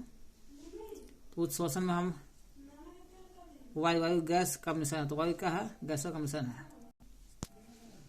चूना का पानी रहेगा ना, चूना का पानी, इसमें कार्बन डाइऑक्साइड डालिएगा ना, तो कार्बन डाइऑक्साइड डालिएगा तो जाहिर सी बात है दूधिया हो जाएगा, सफेद हो जाएगा।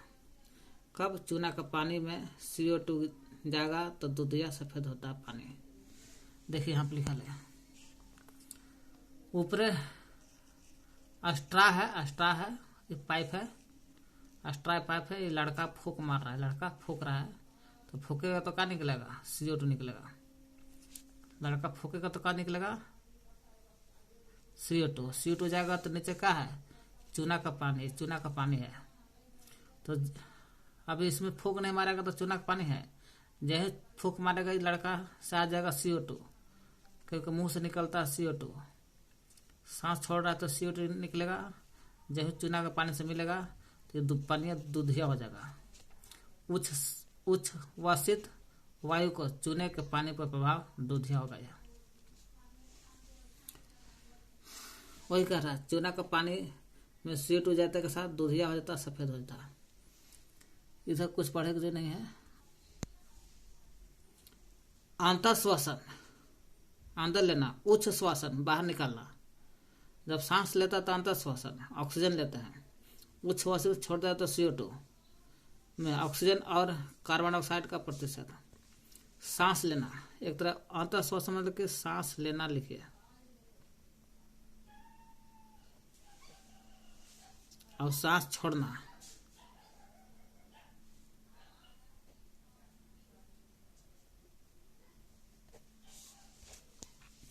जब सांस लेते हैं तो मोटा मोटी हर कोई जानता है कि ऑक्सीजन लेते हैं, ऑक्सीजन लेते हैं और छोड़ते हैं तो कार्बन डाइऑक्साइड छोड़ते हैं।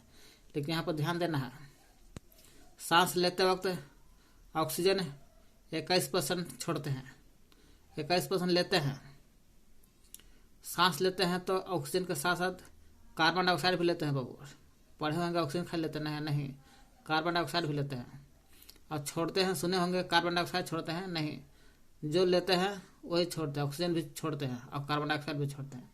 मैंने ऑक्सीजन भी लेते हैं, कार्बन डाइऑक्साइड भी लेते हैं, छोड़ते भी ऑक्सीजन और छोड़ते भी है कार्बन डाइऑक्साइड, दोनों लेते हैं दोनों छोड़ते हैं। लेकिन ऑक्सीजन 21% लेते हैं, 20.099 होता है, तो 20.099 का मतलब 21%, 21% ऑक्सीजन लेते हैं, ऑक्सीजन लेते हैं 21 हो गया 21% ऑक्सीजन, ऑक्सीजन ले कितना है 21%, 21% लेते हैं और बन जाता है कितना, छोड़ी खूनी 16.4% ऑक्सीजन छोड़ते हैं। लिए 21% ऑक्सीजन और छोड़े कितना 16.4%, 16.4% ऑक्सीजन छोड़ते हैं। और लेते हैं कार्बन डाइऑक्साइड 0.04%, 0.04% कार्बन डाइऑक्साइड लेते हैं और छोड़ते कितना 4.4% CO2 छोड़ते हैं। तो लिए 0.04% और छोड़ते हैं 4.4% है, तो बढ़ कैसे गया, क्योंकि यही 21% जो ऑक्सीजन लिए है, ये ऑक्सीजन जो लेते हैं कुछ भाग कार्बन डाइऑक्साइड में कन्वर्ट होता है, इसलिए ऑक्सीजन 21% लेते हैं, छोड़ते हैं 16.4% ऑक्सीजन, क्योंकि कुछ भाग कार्बन डाइऑक्साइड में कन्वर्ट हो गया ऑक्सीजन। तो 21% ऑक्सीजन लेते हैं, छोड़ते हैं 16.4%, 0.04% कार्बन डाइऑक्साइड लेते हैं, 0.04 और छोड़ते हैं 4.4, 4.4% छोड़ते हैं। सांस लेना अंतर श्वसित, छोड़ना उच्च श्वसित वायु कहते हैं। अन्य जंतु में भी श्वसन होता है, मानव में ही नहीं होता, बिल्कुल हर अन्य जंतु में, दूसरे प्रकार के जंतु में भी सांस लेते हैं छोड़ते हैं। हाथी, शेर, गाय, जहाँ श्वसन में लेकर सांस लेना छोड़ना दोनों श्वसन में सांस। हाथी, शेर, गाय, बकरी, मेढक, छिपकली, मेढक के बारे में पढ़ना स्पेशल। छिपकली, मेढक में त्वचा भी से भी सांस लेता है और फेफड़ा से भी लेता है सांस। छिपकली, सर्प और पक्षी आदि जंतु की वक्ष गुहा में मनुष्य की भांति फेफड़ा होता है। हाथी में जिस तरह से मानव में फेफड़ा होता है ना, मानव में, उसी तरह से हाथी, शेर, गाय, बकरी, मेढक, छिपकली, सर्प, सांप में भी, पक्षी में भी फेफड़ा होता है।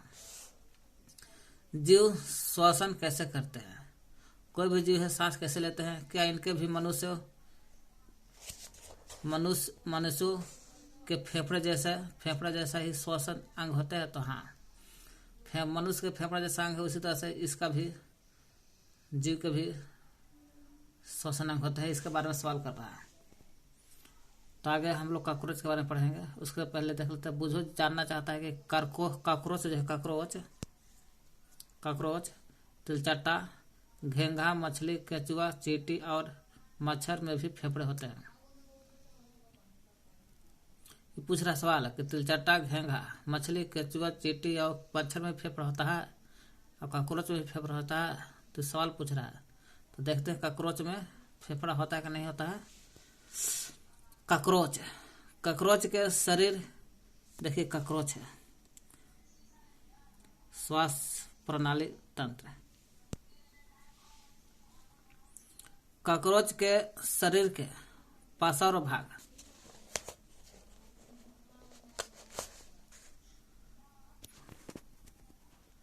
कॉकरोच के शरीर जो है, शरीर उसका पार्श्व भाग में छोटे छोटे छिद्र होते हैं, यही कॉकरोच है। ये छोटे छोटे का है, देखिए छिद्र है, छोटे छोटे छिद्र है, यहाँ भी छिद्र है, यहाँ भी छिद्र है, यहाँ भी छिद्र है ना, छिद्र है, छिद्र है, छिद्र छिद्र छिद्र। कॉकरोच के शरीर के पार्श्व भाग, पार्श्व भाग माने बाएं तरफ छोटे छोटे छिद्र होते हैं, छोटे छोटे पार्श्व भाग में छोटा छोटा छिद्र है। अन्य कीटों के शरीर में भी इस प्रकार का छिद्र होता है। एक कॉकरोच में छिद्र नहीं होता है, तो अन्य प्रकार का जो कीट होता है, कीड़ा मकोड़ा, उसमें भी छिद्र होता है। अन्य कीटों के शरीर में भी इस प्रकार का छिद्र होता है। ये छिद्र श्वास रंध्र कहलाता है। यही जो छिद्र है, ये जो छिद्र है देख रहे हैं, यही श्वास प्रणाली कहिए या श्वास रंध्र कहिए, छिद्र को श्वास रंध्र कहते हैं। तो श्वास रंध्र क्या है? कोई भी कीट में, कीड़ा मकोड़ा में या कॉकरोच में जो छोटे छोटे छिद्र होते हैं उसे श्वास रंध्र, श्वास प्रणाली कहते हैं। कीटों में गैसों के विनिमय के लिए वायु नलियों का जाल बिछा रहता है। कोई भी कीट में, कीड़ा मकोड़ा में देखिएगा, गैसों का विनिमय मतलब कि गैस का आदान प्रदान, गैस लेना और छोड़ना, वही विनिमय कहता है। कीटों के गैस के विनिमय के लिए वायु नलियों का जाल बिछा रहता है। वायु नलियों का जाल बिछा रहता है। यही वायु नलियों का जाल बिछा रहता है, इसी से गैसों का आदान प्रदान होता है, जो श्वास प्रणाली या वातक कहते हैं। श्वास प्रणाली वातक केवल कीट में होगा, ओनली मैंने केवल कीट में पाया जाता है श्वास प्रणाली वातक। श्वास प्रणाली है केवल कीट में पाया जाता है, कहीं नहीं। क्या कहते हैं? कॉकरोच के शरीर के पार्श्व भाग में छोटे छोटे छिद्र होता है, छोटे छोटे छिद्र है सब, है ना। यह छिद्र कीटों के शरीर में भी होता है। ये छिद्र से ही श्वास रंध्र कहलाता है। यही छिद्र जो है देख रहे हैं, ये श्वास रंध्र कहलाता है या श्वास प्रणाली कहता है। यही श्वास प्रणाली से कीटों में गैस के विनिमय के लिए, कीटों में गैस का आदान प्रदान करने के लिए वायु नलिया का जाल बिछा रहता है, वायु नली के जाल बिछा रहता है, जो श्वास प्रणाली या वातक कहते हैं। यही श्वास प्रणाली या वातक कहते हैं इसको। वायु नलिया का जाल बिछा रहता है, वही वायु नलिया का जाल को श्वास प्रणाली या वातक कहता है, जो केवल कीट में होता है। श्वास प्रणाली और वातक कहाँ होता है? केवल कीट में होता है, कहीं नहीं होता है। ऑक्सीजन समृद्ध वायु श्वास रंध्रों से श्वास नलियों में जाकर शरीर में ऊतकों में विषित होता है। ऑक्सीजन का होता है ना, ऑक्सीजन समृद्ध वायु से, मतलब वायु से, हवा से, जैसे श्वास रंध्र ऑक्सीजन हवा से श्वास रंध्र में जाती है। कहाँ? श्वास रंध्र में जाती है, इसमें जाती है, इसमें जाती है और जाकर के शरीर के ऊतकों में विषित होता है।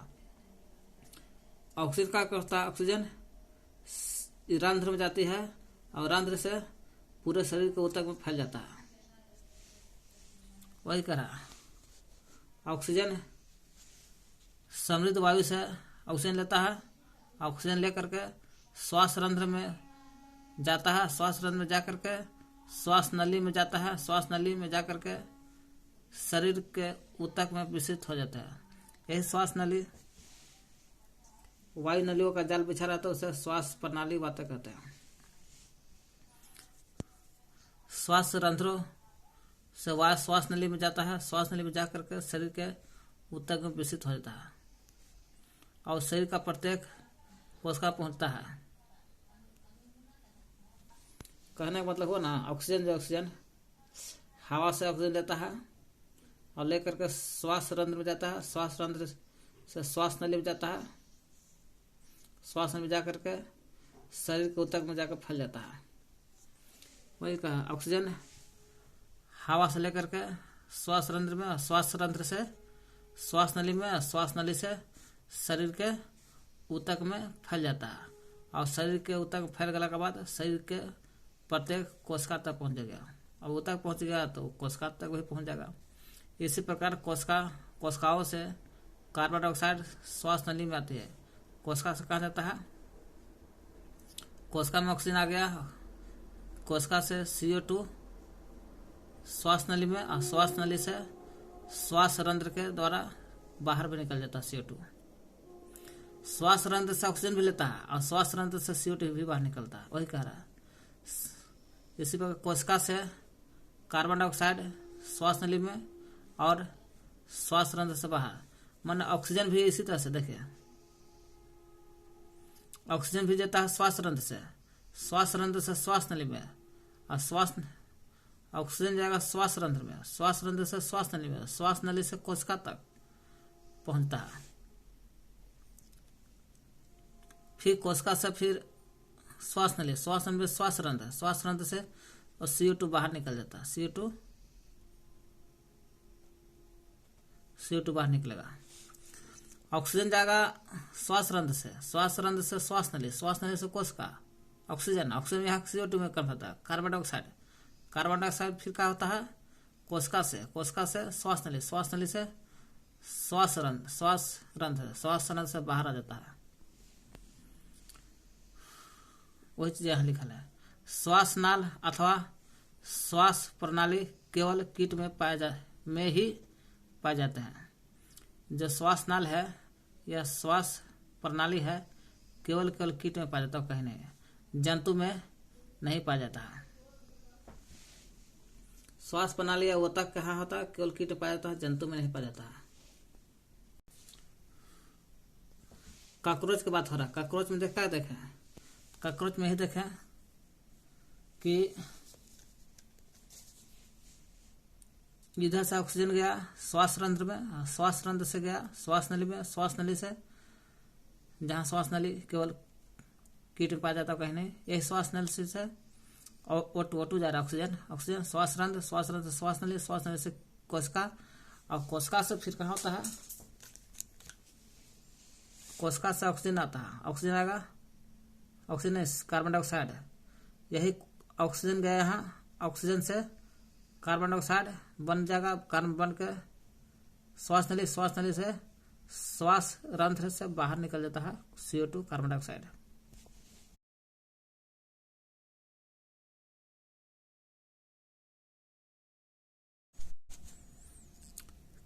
केचुआ के बारे में देखते हैं। केचुआ छठा क्लास पढ़ चुके हैं।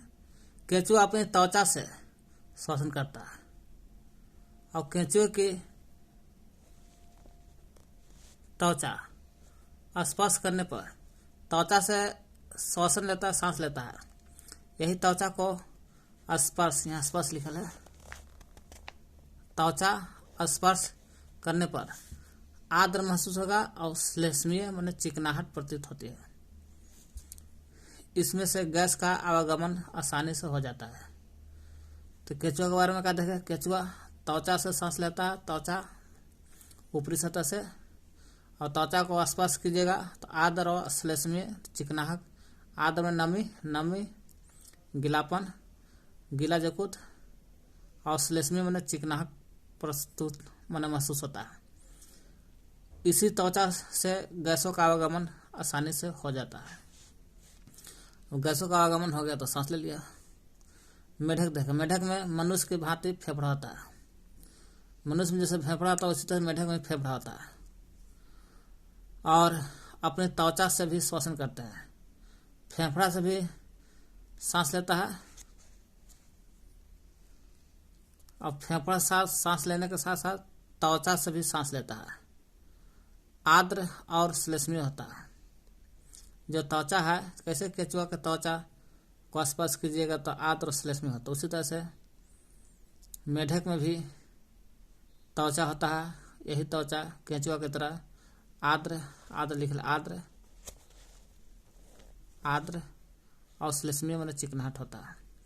तो केंचुआ त्वचा से और मेढक फेफड़ा से और त्वचा दोनों से सांस लेता है, और दोनों का त्वचा का है आर्द्र और श्लेष्मी तो चिकनाहट होता है और नमी होता है दोनों का, चाहे केंचुआ रहे या मेढक रहे। मछलियां में क्लोम या गिल रहता है। क्लोम गिल देखिए मछली है ना, मछली ये क्लोम है या गिल बोलते, गिल या गलफड़ा। इसी में रक्तवाहिनी रहता है, अगर रक्तवाहिनी रहता है क्लोम में, जिसके कारण गैसों का आदान प्रदान सांस होता है, इसी से लिया था। क्लोम या गिल या फेफड़ा, गलफड़ा का ही गलफड़ा, फेफड़ा नहीं गलफड़ा। इसी में रक्तवाहिनी रहती है, गलफड़ा में खून रहता है, जिसके कारण गैसों का आदान प्रदान होता है, यानी कि सांस लेते हैं। मछली में क्लोम रहता है, क्लोम को गिल कहिए या गलफड़ा कहिए।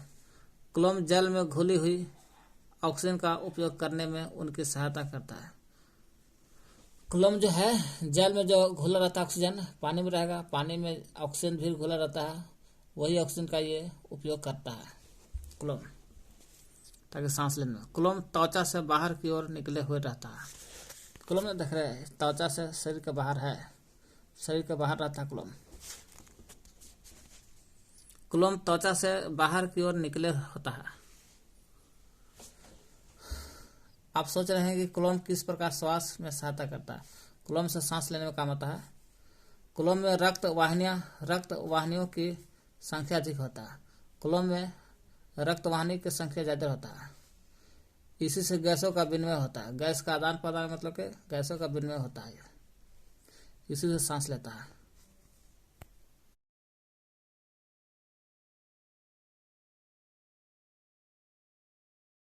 सवाल उठ रहा है कि व्हेल भी और डॉल्फिन भी अक्सर पानी के सतह पर ऊपर आते हैं और कभी कभी ऊपर की ओर आते हैं, तो आते समय पानी की फुहार भी छोड़ती है। ऐसा क्यों होता है? अगर व्हेल और डॉल्फिन देखेगा ना तो पानी के सतह पर आएगा ना, तो पानी के सतह पर आएगा तो फुहारा मारता है। ऐसा क्यों होता है? क्योंकि व्हेल और डॉल्फिन जो है दोनों अंतर श्वास करते हैं, अंतर सांस लेते हैं, और सांस लेते हैं इसलिए वायु अंदर लेती है। जैसे मान लो कि व्हेल है, व्हेल का चित्र है, व्हेल के मुंह पर देखिए पीठ पर एक छेद होता है। अंतर श्वास मतलब कि सांस लेता है, यहाँ से हवा पानी के सतह पर आएगा तो हवा लेगा तो अंदर जाएगा तो अंदर गर्मी के कारण संघनन होने लगता है। संघनन मतलब कि जलवाष्प बन के हवा लिया अंदर जाकर पानी बन जाता है, जलवाष्प बन जाता है। संघनन के कारण जलवाष्प में पानी बनता है, जिसके कारण घुटन होने लगता है तो बाहर आता है तो हवा पानी बन जाता है, जिसके कारण बाहरी आता है, पानी फुहारा मारता है, फिर हवा ले लेता है, फिर पानी बनेगा, फिर ऊपर पानी छोड़ेगा, फिर हवा लेगा, फिर हवा से पानी बनेगा, फिर पानी बनेगा तो बाहर आएगा, फिर छोड़ेगा। इसी तरह से करता है। व्हेल या डॉल्फिन जो है अंतर सांस लेते हैं, इसलिए वायु अंदर लेते हैं, इसलिए सतह पा करके वायु को उच्छ्वसित करती है, उन्हें छोड़ते हैं, हवा को छोड़ते हैं। इस समय हवा को छोड़ते हैं तो जलवाष्प संघनित हो जाता है, जलवाष्प संघनित होकर के पानी बन जाता है, पानी बनने का फुहारा छोड़ता है सतह पर आकर के।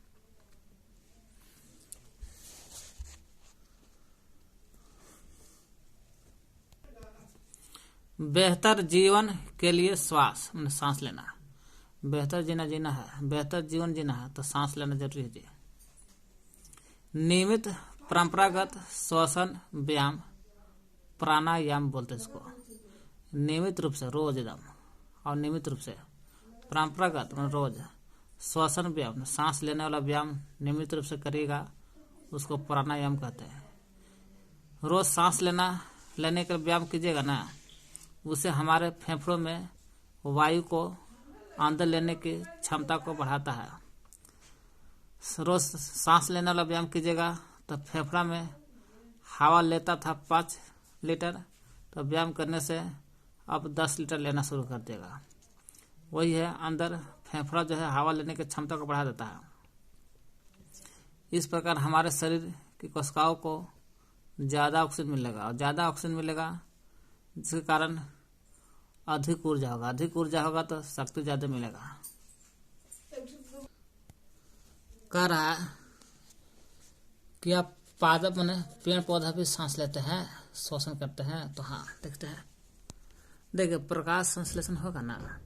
प्रकाश संश्लेषण के लिए सूर्य का प्रकाश भी होना चाहिए, तबे प्रकाश के उपस्थिति में जो घटना घटता है प्रकाश संश्लेषण कहते हैं।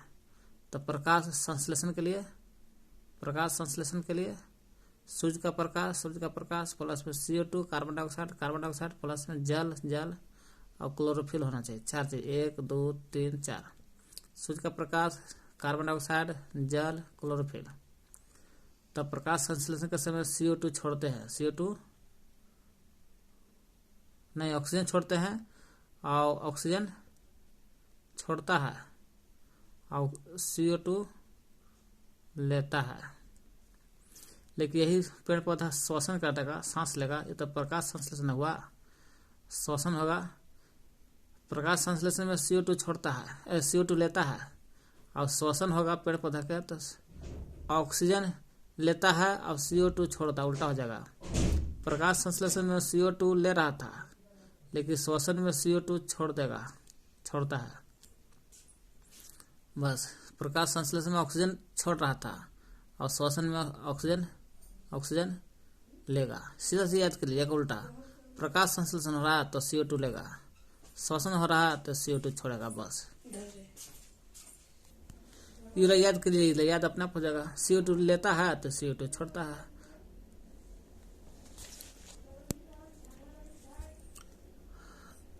पेड़ पौधा भी श्वसन करते हैं, चलो देखते हैं। अन्य जीव की भांति पादप भी जीवित रहने के लिए श्वसन लेते हैं। सभी जीव क्या करते हैं? सांस लेते हैं। तो पेड़ पौधा भी सांस लेते हैं। कक्षा 6 में पढ़ चुके हैं। ये वायु से ऑक्सीजन अंदर लेता है, हवा से क्या करता है? ऑक्सीजन देता है।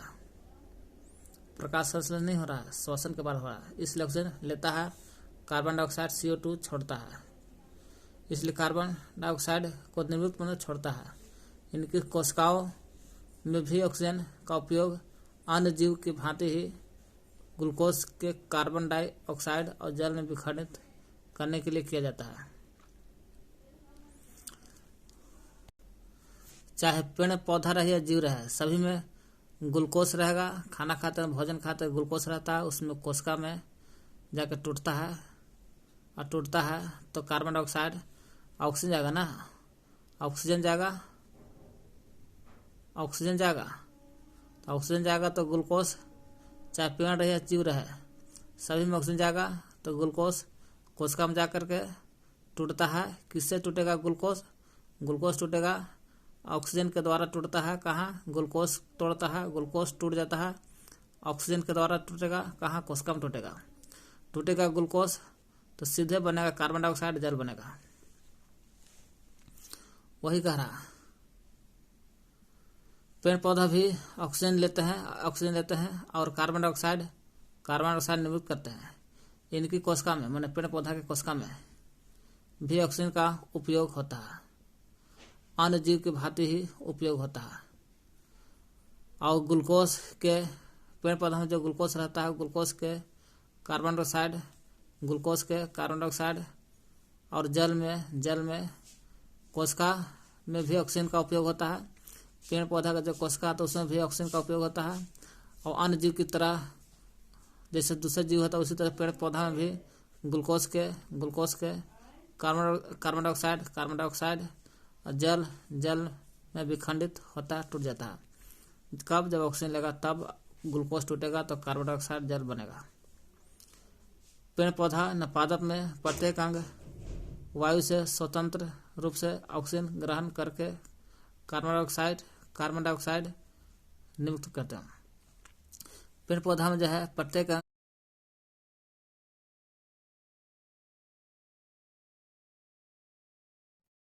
पेड़ पौधा में प्रत्येक अंग मतलब कि चाहे पता रहे, तना रहे या जड़ रहे, जड़ भी है ना, सभी अंग वायु से, हवा से स्वतंत्र रूप से एकदम आज़ादी से ऑक्सीजन ग्रहण करते हैं, है ना। जैसे कोई भी अंग रहेगा ना पेड़ पौधा का, जड़ भी सभी ऑक्सीजन लेते हैं,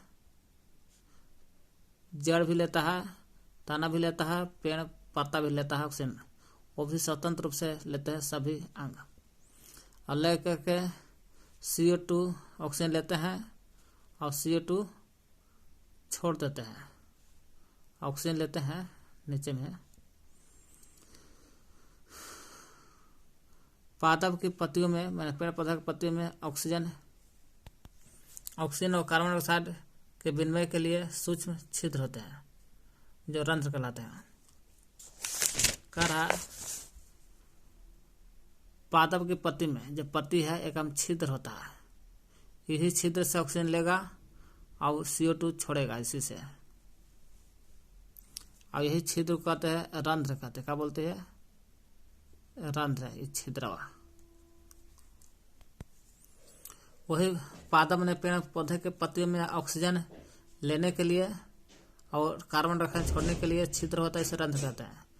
पादप के पत्ती में ऑक्सीजन और कार्बन डाइऑक्साइड CO2 और ऑक्सीजन दोनों, ऑक्सीजन और कार्बन डाइऑक्साइड के विनिमय के लिए सूक्ष्म छिद्र होते हैं, छिद्र को रंध्र कहते हैं। यही रंध्र से ऑक्सीजन लेता है और CO2 छोड़ता है। पेड़ पौधा का पत्ती के बात हो रहा है, लिखल है पादप के पत्तियों में, किसमें पत्ती में ऑक्सीजन लेने के लिए और CO2 छोड़ने के लिए छिद्र होता है, छिद्र को ही कहते हैं रंध्र, है ना। मान लो कि पत्ता है, ये छिद्र होता है, इसी को कहते हैं रंध्र।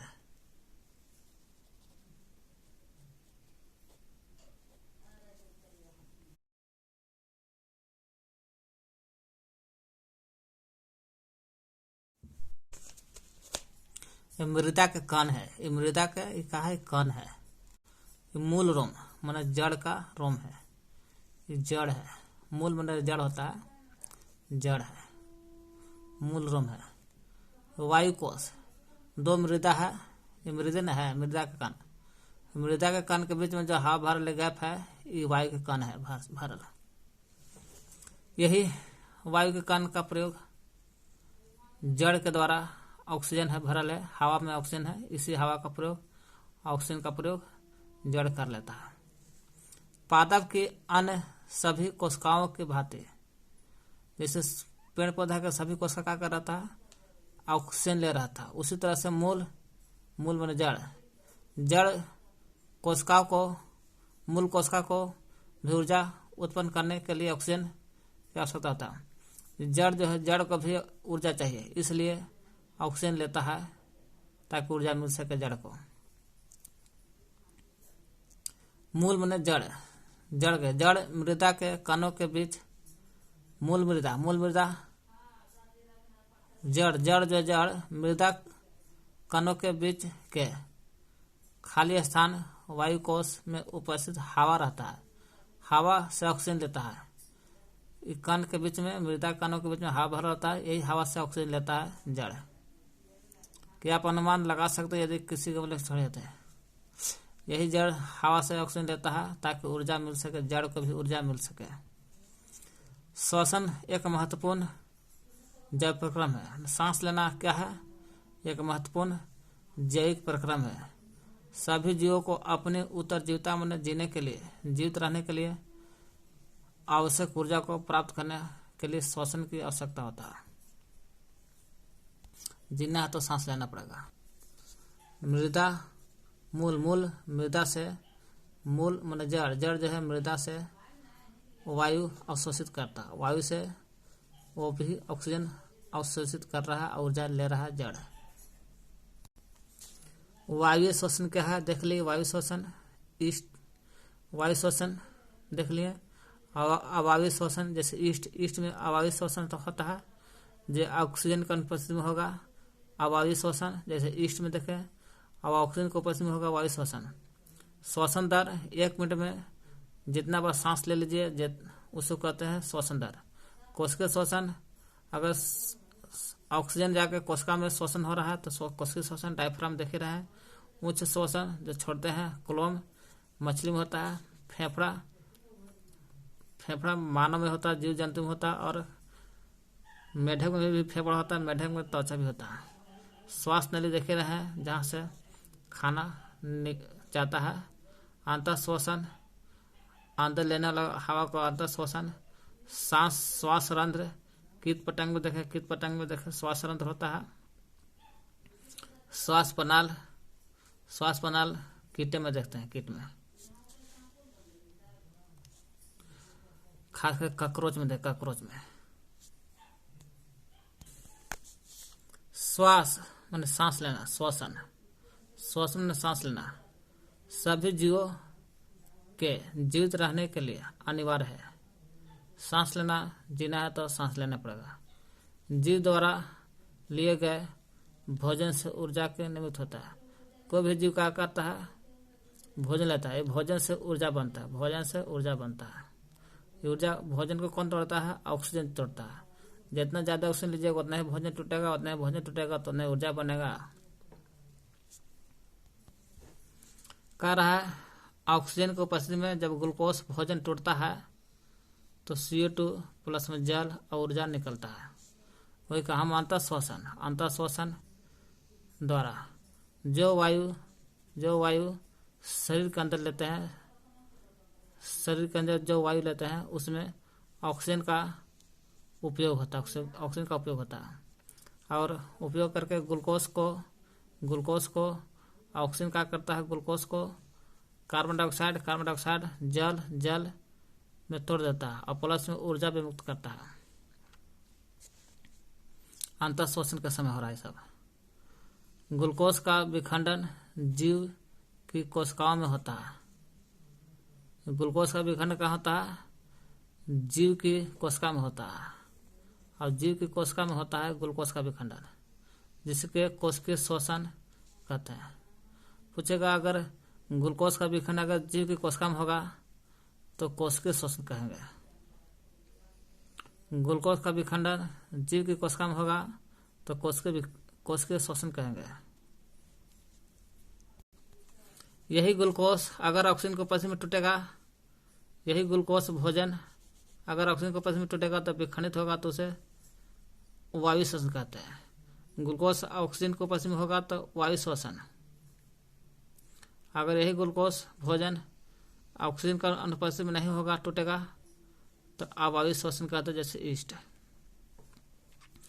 और यही ग्लूकोज जीव की कोशिका में होता है तो कोशिकीय श्वसन कहेंगे। अत्यधिक व्यायाम करते समय जब हमारी पेशी कोशिकाओं में ऑक्सीजन का आपूर्ति अपर्याप्त होती है तो भोजन का विखंडन अवायवीय श्वसन द्वारा होता है। कारण जब ज़्यादा व्यायाम करते हैं, ज़्यादा काम करते हैं, ज़्यादा भार वाला काम करते हैं तो उसमें हमारी पेशी की जो कोशिका उसमें ऑक्सीजन की आपूर्ति जितना चाहिए था पेशी कोशिका में, व्यायाम करते समय जितना पेशी कोशिका में जितना जाना चाहिए ऑक्सीजन उतना नहीं जा पाता है, और नहीं जाता है तो ऊर्जा नहीं मिलता उस समय भोजन का विखंडन नहीं होगा, भोजन का विखंडन नहीं होगा। फिर क्या होगा, तो अवायवीय श्वसन द्वारा क्या होगा, अवायवीय श्वसन द्वारा ऑक्सीजन का पेशी कोशिका में जाएगा ऑक्सीजन, फिर भोजन का विखंडन होगा, फिर ऊर्जा मिल जाएगा। मतलब कि अत्यधिक व्यायाम करते समय हमारी पेशी कोशिका में ऑक्सीजन का आपूर्ति किससे होता है, तो ऑक्सीजन का आपूर्ति से भोजन का विखंडन होगा, वो भी अवायवीय श्वसन द्वारा होता है ऑक्सीजन का आपूर्ति। तब जाके अवायवीय श्वसन द्वारा ऑक्सीजन की आपूर्ति होगा, तब जब भोजन का विखंडन होगा, तब पेशी कोशिका में ऊर्जा मिलेगा। देखिए, सांस लेना ये श्वसन प्रक्रम का एक चरण है। सांस लेना श्वसन प्रक्रम का चरण है भाई, जिसमें जीव क्या करता है, ऑक्सीजन हवा से लेता है और शरीर के अंदर लेता है, ऑक्सीजन लेता है शरीर के अंदर, और कार्बन डाइऑक्साइड शरीर से बाहर निकलता है। गैस के विनिमय के लिए विभिन्न जीवों में श्वसन अंग भिन्न भिन्न होता है। गैस का आदान प्रदान, विनिमय मतलब कि आदान प्रदान, गैस का लेना और छोड़ना वही विनिमय है, आदान प्रदान है। गैसों का विनिमय के लिए विभिन्न जीवों में, अलग अलग जीव में श्वसन अंग अलग अलग होता है। जैसे श्वसन अंग मछली में कुलम होता है, मेढक में त्वचा फेफड़ा दोनों होता है, तिलचट्टा में त्वचे होता है, मानव फेफड़ा होता है। इसलिए सांस लेने वाला अंग अलग अलग जीव में अलग अलग होता है।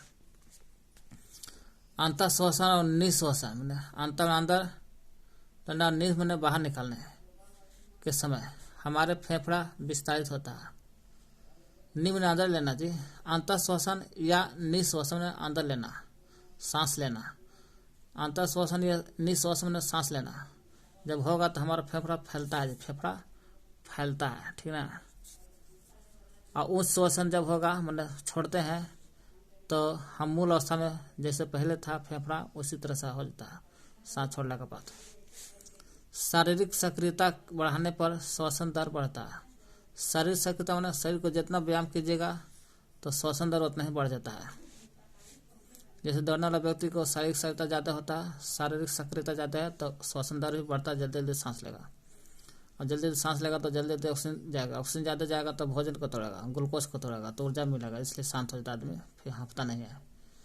गाय, भैंस, कुत्ता और बिल्ली जैसे जीवों में श्वसन अंग और श्वसन प्रक्रम मानव के समान होता है। चाहे गाय या भैंस या कुत्ता, बिल्ली में देखिएगा श्वसन अंग मानव जैसा होता है, सांस भी जैसे लेता है मानव उसी तरह से इन लोग लेता है, और मानव के समान ही होता है सांस लेना, फेफड़ा भी होता है इसमें। केंचुआ में गैसों का विनिमय उसकी आर्द्र त्वचा के माध्यम से होता है, अभी आर्द्र त्वचा, और श्लेष्मा होता है, चिकनाहट होता है त्वचा। मछलियों में क्लोम के द्वारा, और कीटों में श्वास प्रणाली से होता है श्वसन, है ना। कीटों में या कॉकरोच में श्वास प्रणाली से सांस लेता है, और मछली में क्लोम से, गिलफड़ा से सांस लेता है, क्योंकि इसमें रक्त वाहिनी होता है, जिस कारण मछली में रक्त वाहिनी रहता है, क्लोम रहता है, इस कारण गैसों का आदान प्रदान होता है, सांस लेता है। पेड़ पौधा में या मूल मतलब जड़ में मृदा में उपस्थित वायु को ग्रहण करती है। पेड़ पौधा में मूल, मृदा में, पेड़ पौधा में जो जड़ रहता है, जड़ मूल में जड़, पेड़ पौधा का जो जड़ रहता है जड़, मृदा में जो उपस्थित रहता है हवा, जड़ मृदा में जो उपस्थित रहता है हवा, वही हवा को ग्रहण करता है। और पत्तियों में नन्हे छिद्र होते हैं, नन्हे छिद्र जिसे रंध्र कहते हैं। पत्ती में देखकर भी नन्हे छिद्र रहते हैं, इसी में रंध्र कहते हैं, इसको रंध्र। इसी से ऑक्सीजन लेता है, CO2 छोड़ता है। पत्तियों में नन्हे छिद्र होते हैं जिन्हें रंध्र कहते हैं, इनसे, यही रंध्र से गैसों का विनिमय होता है, गैसों का आदान प्रदान होता है, सांस लेता है। पादप कोशिका में, पादप पेड़ पौधा की कोशिका में ग्लूकोज का विखंडन अन्य जीव की तरह होता है।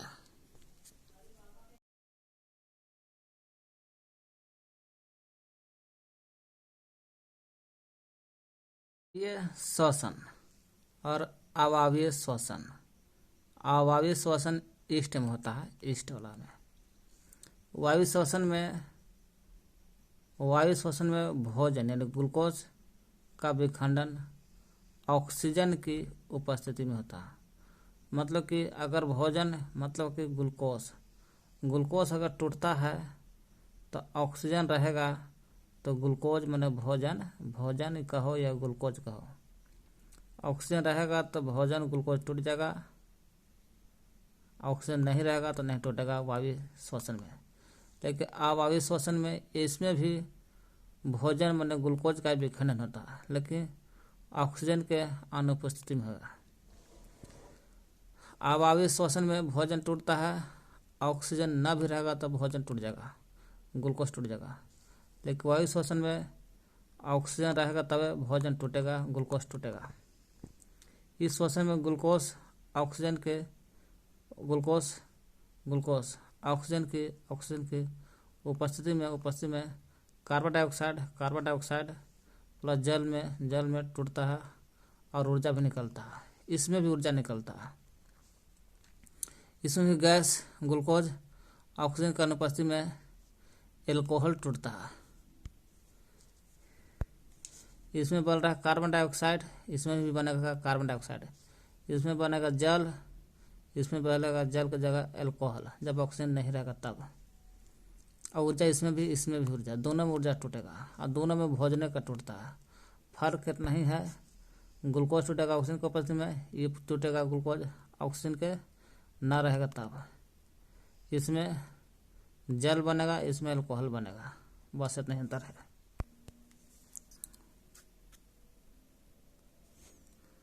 तिलचट्टा सही उत्तर सही होगा तो सही लगा देना है। तिलचट्टा के शरीर में वायु प्रवेश करती है कैसे? तिलचट्टा रहे या कीट रहे या कॉकरोच रहे, सबके शरीर में वायु प्रवेश करता है श्वास रंध्रों द्वारा। देखिए लिखा है कॉकरोच या तिलचट्टा या कीट सभी में। कॉकरोच के शरीर के पार्श्व भाग रहता है। कॉकरोच का जो शरीर रहता है कैसा रहता है? पार्श्व भाग रहता है। इसमें छोटे छोटे छिद्र होता है, पार्श्व भाग में छोटे छोटे छिद्र होता है। अन्य कीटों के शरीर में भी, कीट के जो शरीर होता है, कीट के शरीर में भी इसी प्रकार के पार्श्व भाग में छिद्र होता है कॉकरोच की तरह। यह छिद्र श्वास रंध्र कहलाता है। यही श्वास रंध्र कहता है। कीट में गैसों का विनिमय के माने गैसों का आदान प्रदान के लिए वायु नलिया का जाल बिछा रहता है। यही वायु नलियों का जाल बिछा रहता है, जो वही वायु नलियों का जाल बिछा रहता है। यही वायु नलियों का जाल बिछा नलियों को श्वास प्रणाली वातक कहते हैं, जो केवल कीटों में होता है। श्वास रंध्र से सांस भी ले सका, न तो श्वास प्रणाली वातक से भी सांस लेगा, है ना। श्वास रंध्र कहिए, O2 से ऑक्सीजन सांस लेती है कीट पतंग कॉकरोच। और श्वास प्रणाली वातक केवल कीट में होता है, कहीं नहीं। तो तिलचट्टा के शरीर में या कीटों या कॉकरोच के शरीर में वायु प्रवेश करती है, श्वास नली प्रणाली नहीं दे तो फिर श्वास रंध्र द्वारा होता है, श्वास रंध्र द्वारा।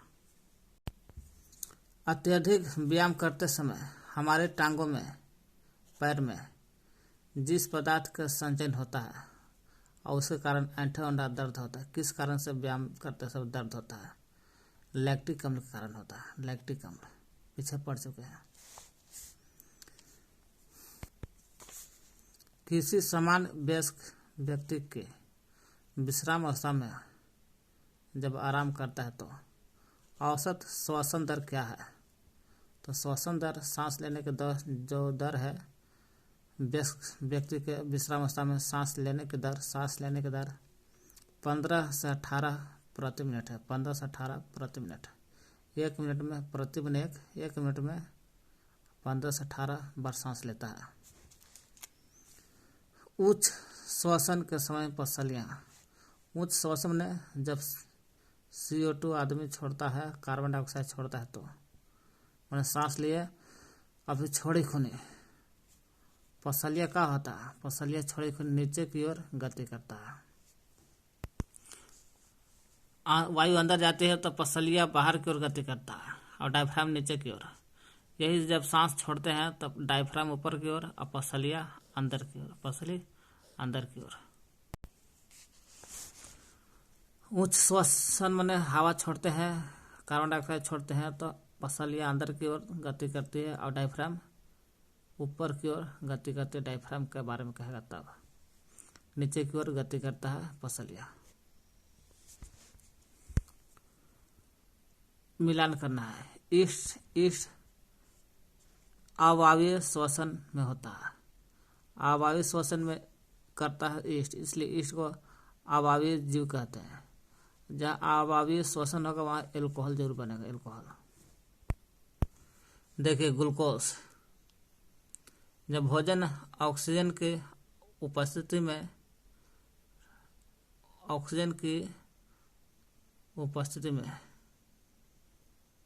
कह रहा है अनुपस्थिति होना चाहिए प्रिय। ऑक्सीजन की अनुपस्थिति में ग्लूकोज टूटता है, अल्कोहल और कार्बन डाइऑक्साइड बनता है। ग्लूकोज टूटता है, ऑक्सीजन की अनुपस्थिति में अल्कोहल और कार्बन डाइऑक्साइड बनाता है और ऊर्जा निकलता है। ऐसा क्रिया ईस्ट में होता है। ईस्ट में बनता है, इससे अवायवीय श्वसन कहते हैं इसको। ईस्ट हो गया, अवायवीय जीव हो गया। तो ईस्ट देखें, ईस्ट अवायवीय श्वसन होता है, एल्कोहल में होता है। जब ग्लूकोज टूटता है, ऑक्सीजन की अनुपस्थिति में एल्कोहल प्लस कार्बन डाइऑक्साइड बनता है और प्लस ऊर्जा बनता है। और दोनों में अवायवीय रही अवायवीय रहे, दोनों में ऊर्जा बनता है, दोनों में भोजन ग्लूकोज का टूटता है। डायफ्राम मध्य पट कहता है डायफ्राम को। ये वक्ष गुहा का आधार देता है। वक्ष गुहा का आधार देता है डायफ्राम। त्वचा केंचुआ में होता है। केंचुआ में होता है जो श्लेष्मा चिकनाहट होता है, नमी वाला चीज है। त्वचा से सांस लेता है केंचुआ। पत्तियां रंध्र, पत्तियों में रंध्र होते हैं। यही रंध्र से कार्बन डाइऑक्साइड लेता है और ऑक्सीजन भी लेता है और छोड़ता भी कार्बन डाइऑक्साइड ऑक्सीजन दोनों। पत्तियां। मछली क्लोम से गिल से सांस लेता है। जो रक्त वाहन रहता है, इसी से गैसों का आदान प्रदान होता है। मेढक फेफड़ा और त्वचा दोनों से। त्वचा से केंचुआ भी लेता है और मेढक भी लेता है। मेढक फेफड़ा त्वचा से सांस लेता है। कीट रहे, कॉकरोच है, तिलचट्टा है, सब में श्वास प्रणालक वातक होता है। जो श्वास प्रणालक वातक केवल कीट में होता है, कहीं नहीं होता है, कोई जानवर में नहीं होता।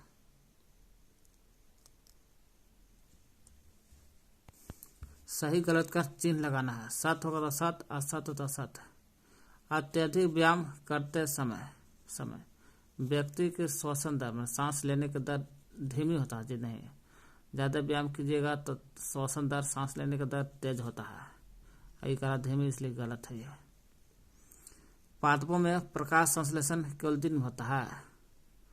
पेड़ पौधा में प्रकाश संश्लेषण केवल दिन में होता है, रात में नहीं होता। क्यों? कि दिन में सूर्य का प्रकाश उगता है, इसलिए दिन में ही प्रकाश संश्लेषण होगा। जबकि सांस लेना प्रकाश संश्लेषण तो केवल दिन में होगा, लेकिन सांस लेना केवल रात में होगा। सांस लेगा जखने ऑक्सीजन के लेगा और CO2 छोड़ेगा। अब प्रकाश संश्लेषण में CO2 लेता है, ऑक्सीजन छोड़ता है। अब श्वसन केवल रात में होता है। रात में होता है, इसलिए ऑक्सीजन लेगा, CO2 छोड़ता है, इसलिए पेड़ के नीचे नहीं सोना चाहिए। मेढक जो है अपनी त्वचा के साथ भी और फेफड़ा से भी सांस लेता है। मछली, इसलिए बात सही लिखल है। मछली में श्वसन के लिए फेफड़ा नहीं, बिल्कुल क्लोम का इस्तेमाल होता है, इसलिए बात गलत लिखल है। फेफड़ा नहीं होता है, क्लोम का इस्तेमाल करता है, यानी गिल का, तब जाकर सांस लेता है मछली। अंतर श्वसन, जो अंदर सांस लेता है तो वक्ष गुहा का आयतन बढ़ जाता है। अंदर सांस लेने वक्ष गुहा का आयतन थोड़ा बढ़ जाता है सांस लेने से। यही वक्ष गुहा में अंदर होता है पूरा फेफड़ा सब। कीटों की वायु नलिया श्वास प्रणाल कहलाता है, यह श्वास रंध्र कहते हैं। कोई भी कीट रखा है उसकी वायु नलिया श्वास प्रणाल। वक्ष गुहा को घेरे हुए हड्डियों का सतना पसलियों से घेरले रहता है। ना देख ले, पसली से घेरले रहता है। तो वक्ष गुहा का पेशीय तल वक्ष गुहा का घेरा हुआ हड्डी घेरले है, उसको पसलियां कहते हैं। वक्ष गुहा का पेशीय तल डायफ्राम कहलाता है। पेशीय तल क्या कहता है? डायफ्राम। पूरा हो गया डायफ्राम, ऐसे रहता डायफ्राम, पेशीय तल। वक्ष गुहा का पेशीय तल डायफ्राम कहलाता है। पत्ती की सतह पर सूक्ष्म छिद्र रहता है, उसको रंध्र कहते हैं। कीट के शरीर के पार्श्व भाग के छोटे छोटे छिद्र श्वास रंध्र कहता है। जो छोटे छोटे छिद्र रहता है कीटों में, वो पार्श्व भाग के छोटा छोटा छिद्र उसको श्वास रंध्र कहते हैं। कीट में भी होता है श्वास रंध्र। मनुष्य के श्वसन अंग फेफड़ा में होता है। फेफड़ा में सांस लेता है लोग, मनुष्य लोग। वे छिद्र जिनसे हम सांस भीतर लेते हैं, भीतर की ओर, उसे नासिक द्वार से सांस लेते हैं भीतर की ओर। एक अवायवीय जीव ईस्ट है। ईस्ट जो एल्कोहल, अवायु में एल्कोहल बनता है, CO2 बनता है। ईस्ट हो गया अवायवीय जीव। जो ऑक्सीजन न भी रहेगा तो सांस ले लेगा ईस्ट। श्वास प्रणाली तंत्र वाला एक जीव कौन है? तिलचट्टा। तिलचट्टा है श्वास प्रणाली वाला तंत्र वाला जीव, या कॉकरोची भी है, कीट भी है। तिलचट्टा, कॉकरोच, कीट, सबका श्वास प्रणाली वाला तंत्र वाला जीव है। यह श्वास रंध्र वाला जीव भी है। ठीक है। कीट के शरीर के पार्श्व भाग छोटे छोटे छिद्र को श्वास रंध्र कहते हैं। यही श्वास रंध्र से श्वसन होता है, जैसे तिलचट्टा, कॉकरोच, कीट में होता है। अगला क्वेश्चन है, पर्वतारोही अपने साथ ऑक्सीजन के सिलेंडर ले जाता है, क्यों? क्योंकि वहाँ पर्वतारोही पर वायु की मात्रा जो रहता है, हवा की मात्रा भूतल पृथ्वी पर जितना हवा रहता है उससे कम होता है। पर्वतारोही पर हवा की मात्रा कम होता है, इसलिए दाब भी कम लगता है हवा का। पृथ्वी पर जितना हवा रहता है वहाँ पर्वतारोही पर उतना हवा नहीं रहता, इसलिए ऑक्सीजन सिलेंडर में भर के ले जाता है।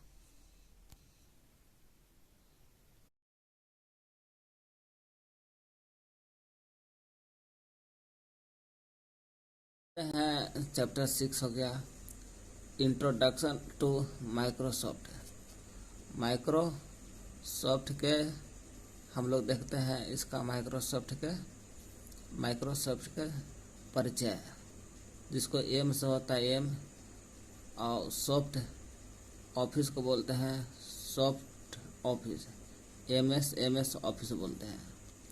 माइक्रोसॉफ्ट ऑफिस, एम से माइक्रो, ए से सॉफ्ट, ओ से ऑफिस। माइक्रोसॉफ्ट ऑफिस है। माइक्रोसॉफ्ट ऑफिस का स्थापना पूछेगा कब होता? स्थापना इसका 4 अप्रैल 1975 को होता है। कब होता? 4 अप्रैल 1975 को हुआ। कौन किया था?